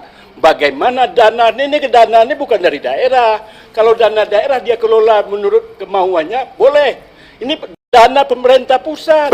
Baik, kami catat dari meja pimpinan. Tolong silakan kami bicara. Jadi oleh karena itu penting ini. Bukan walaupun ini taruhlah seandainya memang diatur oleh undang-undang, ini kan masukan, ini baru tahu saya nih. Ya. Bahwa pemerintah pusat, ini Pak Nasim Menteri yang ngomong nih, bahwa beliau kasarnya tidak tahu, tidak punya otoritas. Ini masukan yang luar biasa. Ke depan tentu kita dalam revisi undang-undang Otsus, tentu kita masukkan narasi yang berkaitan dengan itu. Gunanya Pak, supaya anggaran itu bisa berdaya guna, berhasil guna, dan tepat sasaran. Jadi bukan merupakan intervensi, itu penting menurut saya. Bagus, Maka nanti pimpinan. kita tuangkan dalam kesimpulan rapat yang akan kami bacakan dari meja Hanya pimpinan. saya memberikan masukan itu. Siap. Baik, Pak Menteri, mewakili pimpinan. Selanjutnya, waktu yang sisa ini Menteri Kesehatan untuk menjawab. Terima kasih. Terima kasih banyak Pak.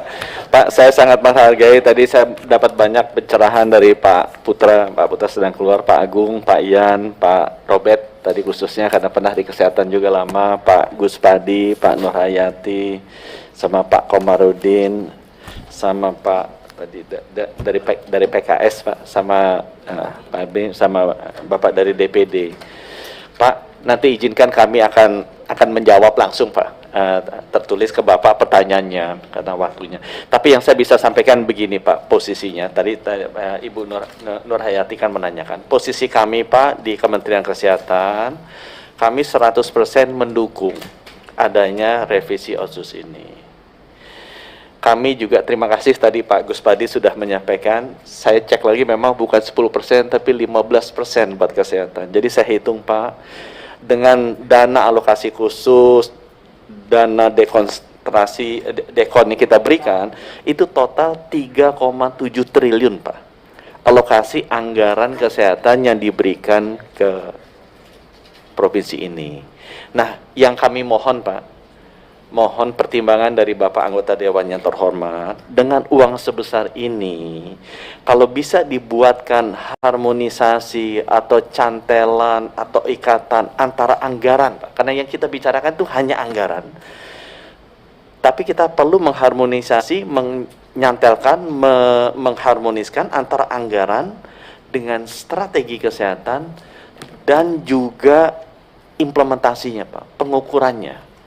Kalau ini bisa dibuatkan satu payung Pak, atau cantolan atau istilahnya apa, atau harmonisasi regulasi ya, dalam bentuk regulasi yang ada di undang-undang ini untuk mengkaitkan antara anggaran dengan strategi kesehatan dengan ukuran-ukuran implementasi kesehatan yang mungkin nanti diteruskan dalam bentuk PP atau Permen atau yang paling penting peraturan daerah Pak.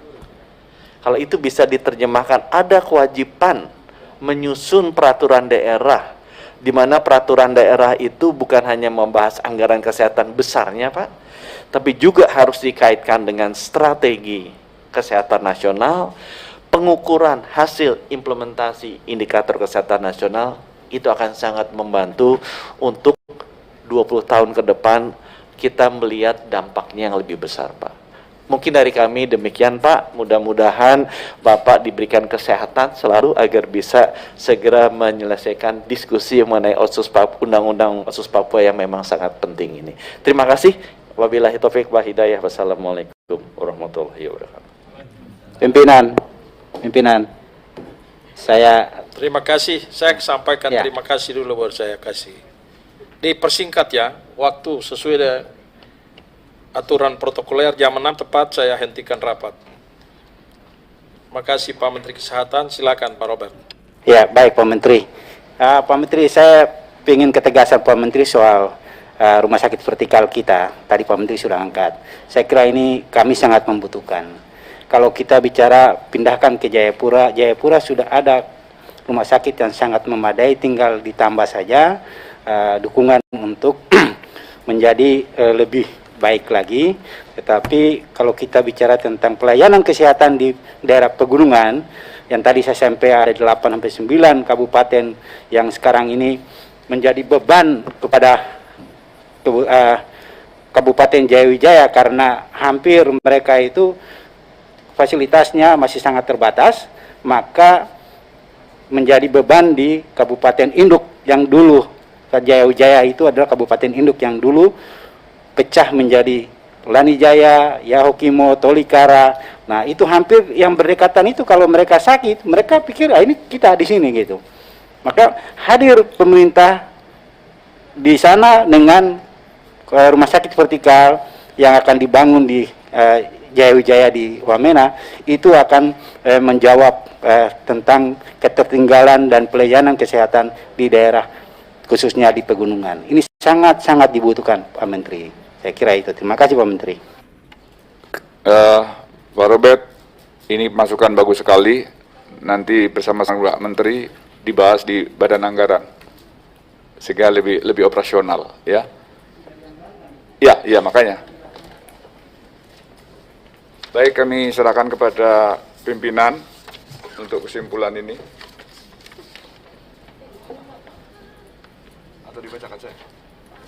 Silakan Pak Agung untuk membaca kesimpulan rapat kita sore hari ini. Terima kasih. Seizin Ketua Rapat, kami sampaikan rancangan kesimpulan rapat kerja antara Panitia Khusus DPR RI tentang RUU perubahan kedua atas Undang-Undang Nomor 21 Tahun 2001 tentang otonomi khusus bagi Provinsi Papua dengan Menteri Pendidikan, Kebudayaan, Riset dan Teknologi, serta Menteri Kesehatan. Hari Senin 7 Juni 2021. Pertama, Pansus DPR RI mengapresiasi kehadiran Menteri Pendidikan, Kebudayaan dan Ristek serta Menteri Kesehatan Republik Indonesia dan dapat memahami dengan baik penjelasan Menteri terkait mengenai kondisi pendidikan dan kesehatan di Papua dan rencana tindak lanjut ke depan. Kedua, Pansus DPR RI meminta kepada Menteri Pendidikan dan Kebudayaan, Ristek, serta Menteri Kesehatan RI untuk ikut berkontribusi, membantu pemerintah daerah di Papua dalam penyusunan kebijakan umum atau Grand Design atau peta jalan di bidang pendidikan dan kesehatan untuk 20 tahun ke depan di Papua, sehingga tujuan otonomi khusus dalam mengatasi persoalan kebutuhan dasar di bidang pendidikan, kesehatan, dan kesejahteraan masyarakat di Papua dapat diatasi. Ketiga, Pansus DPR RI mendukung Menteri Pendidikan dan Kebudayaan, Riset dan Teknologi RI serta Menteri Kesehatan Republik Indonesia yang bertekad untuk mencukupi kebutuhan sumber daya manusia di bidang pendidikan dan kesehatan yang sangat dibutuhkan di Papua. Keempat, Pansus DPR RI mendukung Menteri Kesehatan Republik Indonesia dalam melakukan 6 langkah transformasi kesehatan, khususnya di Papua, agar tingkat kesehatan masyarakat Papua meningkat. Begitu pula usulan untuk melakukan harmonisasi anggaran dan strategi kesehatan dengan implementasinya. Kelima, Pansus DPR RI memberikan perhatian bagi akuntabilitas penggunaan dana otsus bagi pendidikan di masa mendatang dan peran pengawasan dari Menteri Pendidikan terhadap penggunaan dana otsus di Papua dalam revisi Undang-Undang 21 tahun 2001. Pak Gaus, sudah kami masukkan dalam kesimpulan ini. Demikian saya kembalikan kepada pimpinan. Mungkin bisa ditayangkan kesimpulannya tadi, supaya Pak Menterinya bisa membaca. Untuk rancangan ini, nanti yang tadi sudah dibacakan akan diketik secara rapi, kemudian dibagikan kepada seluruh peserta Pansus dan juga Bapak Menteri yang hadir pada rapat hari ini. Demikian. Terima kasih pimpinan, interupsi pimpinan. Tanpa mengurangi apa yang sudah dibuat kesimpulan oleh sekretariat, tentu berdasarkan masukan-masukan dari pimpinan. Biasanya kesimpulan itu harus disepakati oleh kita yang hadir. Jadi maaf, jangan jadi potong dulu.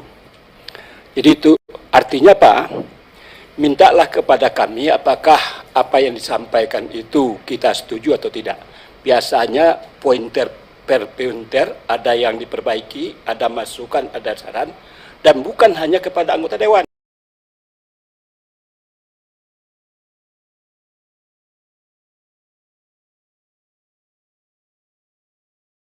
Tetapi juga kepada Pak Menteri. Pak guys, sebentar dulu. Ini baca ini habis baru minta pendapat Bapak-Bapak dan tanggapan dari pemerintah. Bapak terlalu cepat tanggapinya. Enggak, tadi ini masih baca. Ini kan mau diketok palu tadi. Tidak. Ini masih baca. Kalau saya lihat tadi karena Ibu dari fraksi P3 juga menggugat, saya menggarisbawahi apa yang beliau sampaikan. Ya, tapi dengan sebentar, ini karena masih ditulis tangan, ini ditawarkan kepada bapak-bapak, anggota, oke, sudah oke, baru kita tawarkan kepada pemerintah. Itu yang biasa dilakukan di sini. Jadi Kalau begitu saya setuju, pimpinan. Ya, bukan setuju, memang mekanismenya begitu. Ya, ini masih dicoret dengan tangan, Ibu. Jadi nanti habis ini dengar dengan baik, silakan boleh komentari. Pak Agung, sudah selesai bacanya? Nah, sekarang silakan. Tadi Pak Gayus soal pendidikan harus Pak Menteri ikut memonitor, toh? Itu maksudnya. Sekarang kita mau masukkan dalam, tadi Pak Menteri suka kasih kunci, harus dikunci. Istilah pendidikan itu harus kepada sekolah. SD, SMP, SMA, perguruan tinggi, sekolah, titik. Itu kuncinya. Nah, itu yang kita sampaikan, yang pendapat Pak Gaus tadi disampaikan di sini. Boleh. Silakan. Boleh, pimpinan. Ya. Saya sebetulnya tidak akan mengomentari apa yang disampaikan oleh Ibu. Tapi ada indikasi memang seolah-olah kami sudah menyetujui. Nah, itu yang saya lihat. Jadi kalau memang ingin minta masukan saya, ada satu masukan saya, pimpinan. Pak Bambang. Pak Agung. Ya, apa masukan saya? Tidak hanya, tadi kan itu 20 tahun yang lewat, silakanlah. Tapi 20 ke depan, peran daripada pemerintah pusat harus diberikan ruang. Kalau tadi Pak Agung mengatakan itu kewenangan daerah. Kalau memang itu adalah kewenangan daerah, berikan ruang untuk pusat. Dalam hal ini, Menteri Pendidikan. Tidak hanya Menteri Pendidikan, juga Menteri Kesehatan. Saya juga nggak tahu nih bagaimana. Ini keluh kesah kan nggak disampaikan tadi. Karena ini anggaran dari pemerintah pusat dalam rangka Otsus Papua yang nilainya tadi dikatakan adalah 2, sekian persen dan 30% dan 50% untuk kesehatan. Berikan juga ruang untuk, atau pemerintah pusat namanya saja, sehingga yang lain-lain dapat, bukan hanya pendidikan. Nah, kalau memang ditegaskan karena pada hari ini kita berbicara dengan 2 kementerian, masukkan juga Kementerian Kesehatan, bukan hanya pendidikan. Masukkan, pimpinan. Makasih. Baik, makasih Pak Gaus untuk masukannya. Silakan Pak Agung ditambah 1 poin untuk Pak Menteri Kesehatan. Jadi, dan tolong ini karena tidak disampaikan di layar, jadi dengar baik supaya kalau masih kurang dilengkapi. Jadi ini persembahan atas saran dan masukan yang cukup baik demi kemajuan rakyat Papua, diajukan oleh Bapak Gus Pardi Gaus, bukan Gayus Pak ya, Pak Gus Pardi Gaus. Pansus DPR RI memberikan perhatian penuh bagi akuntabilitas penggunaan dana Otsus, khususnya pendidikan dan kesehatan di masa mendatang, dan memberikan peran pengawasan dari Kementerian Pendidikan dan Kesehatan terhadap penggunaan dana Otsus Papua dalam revisi Undang-Undang nomor 21 tahun 2001. Bagaimana? Oke Pak, kami kembalikan kepada pimpinan. Nah, silakan Ibu Nurhayati dan rekan-rekan di dalam ruangan yang hadir secara fisik maupun yang di virtual, silakan ada komentar. Ya Pak, komentarnya sebaiknya karena itu tadi banyak poinnya ditayangkan Pak, sehingga kami bisa membaca satu persatu. Karena kalau mendengar lewat lagi, jadi kita harus ada minat membaca ya, betul ya Pak Mendikbudristek. Jadi kita supaya mau membaca ditayangkan begitu Pak. Tapi intinya kami setuju Pak, apa yang sudah dibuat kesimpulan. Yang penting dana Otsus ini nanti akan lebih baik lagi ke depan. Baik, makasih Bu. Ya, jadi poin-poin itu tidak berubah ya. Tadi saya bilang ini masih coret dengan tangan. Kalau Ibu mau bersabar setengah jam diketik ya, kita sabar setengah jam. Tapi kalau percaya itu kita bisa lanjut. Iya. Pimpinan ini khusus untuk Ibu Nurhayati yang suka dengan penayangan kesimpulan. Oke, silakan. Jangan Pak Agung baca, nanti tidak bisa ditanggapi, masing-masing baca, itu cukup besar di layar. Ya, pimpinan, saya cuma mengingatkan kita agar pengawasan oleh kementerian ini kita sangat harusnya hati-hati, karena jangan sampai nanti apa yang saya sampaikan tadi bahwa undang-undang ini adalah lex spesialis. Jadi nanti hal-hal yang mungkin nanti menjadi satu spesialis yang tadi saya sampaikan itu di dalam pengambilan satu kebijakan di pemerintah khususnya Papua ini bisa dianulir karena tidak sesuai dengan aturan yang ada di kementerian. Ya, misalnya tadi saya ingin kasih contoh, misalnya tentang seperti pelayanan kesehatan yang sekarang. Dengan adanya BPJS, ini pelayanan kesehatan di Papua menurun. Karena dulu kartu Papua Sehat itu ibu melahirkan itu diberikan popok segala macam. Begitu BPJS tidak ada itu. Karena masyarakat Papua masih belum mampu. Saya tidak pakai kata masih miskin, tapi belum mampu. Karena Papua kaya.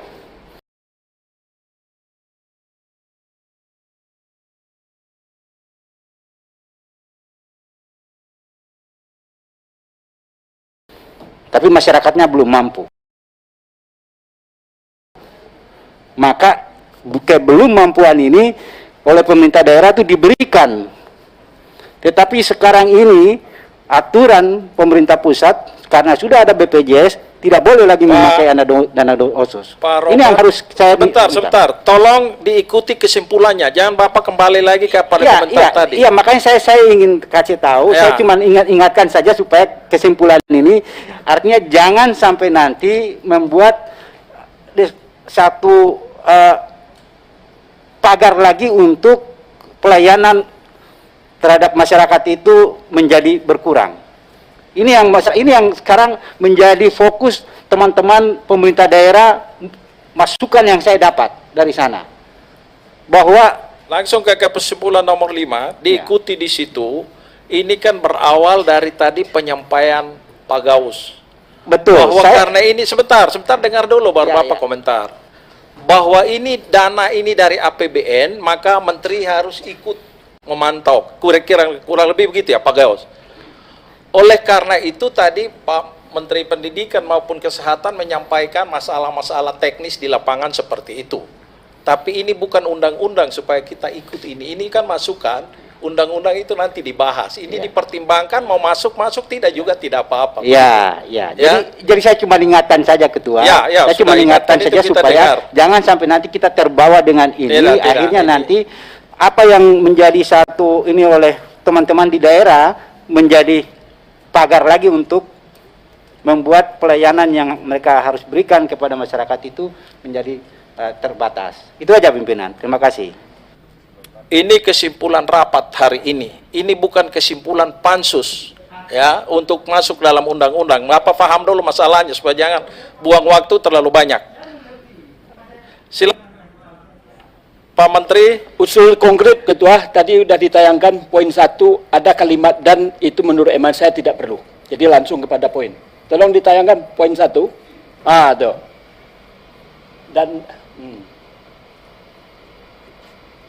Dan dapat dannya hilangkan. Serta Menteri Kesehatan RI dan dapat apa artinya tuh? Kan nggak ada arti. Dannya buang. Ya dannya itu buang. Bukan RI-nya, dannya antara dan dengan dapat dibuang, astagfirullah. Nah, dapat menerima dengan baik. Ini tambahan konkret pimpinan. Pak Gaus melengkapi kalimatnya, jadi perlu diperdebatkan itu substansinya tetap. Ya, Gaus ya. Silakan Pak Menteri. Kalau ada komentar. Saya ada teman sedikit aja Pak, nomor 4 Pak, silakan. Nomor 4. Nomor 4. Nomor 4. Jadi Sedikit ya, Pak? Ya, sedikit Pak. Untuk melakukan harmonisasi regulasi gitu Pak.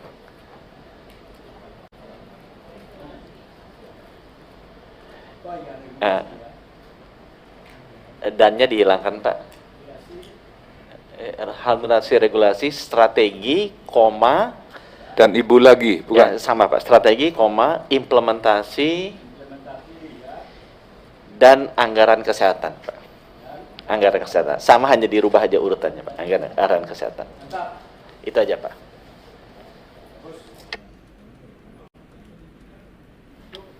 Pak Menteri Pendidikan, pas.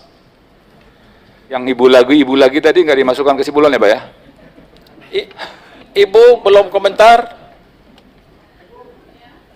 Tidak Pak, cuma komentarnya ibu-ibu tadi. Baik, Pak Dirjen masih monitor? Pak Dirjen?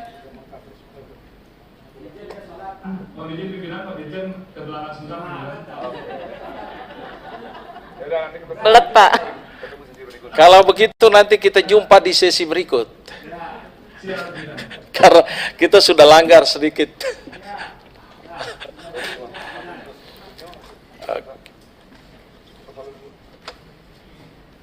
Teman-teman di virtual,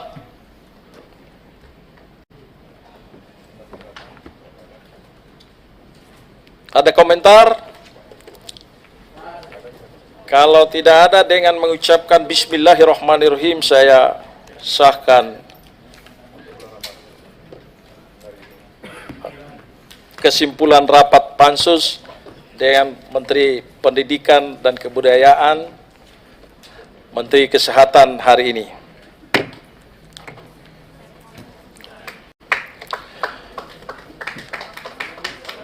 Belum tutup. Ini baru sahkan kesimpulan. Sabar Pak Menteri. Dan selanjutnya saya menyampaikan atas nama pimpinan dan seluruh anggota Pansus, menyampaikan terima kasih yang sebesar-besarnya kepada Bro Menteri Pendidikan dan Kebudayaan, Riset dan Teknologi, dan seluruh jajarannya yang saya tidak sebut nama satu persatu, dan juga Pak Menteri Kesehatan dan seluruh jajarannya. Terima kasih banyak atas kehadirannya, dan rapat sore hari ini saya nyatakan ditutup. Ini baru tutup.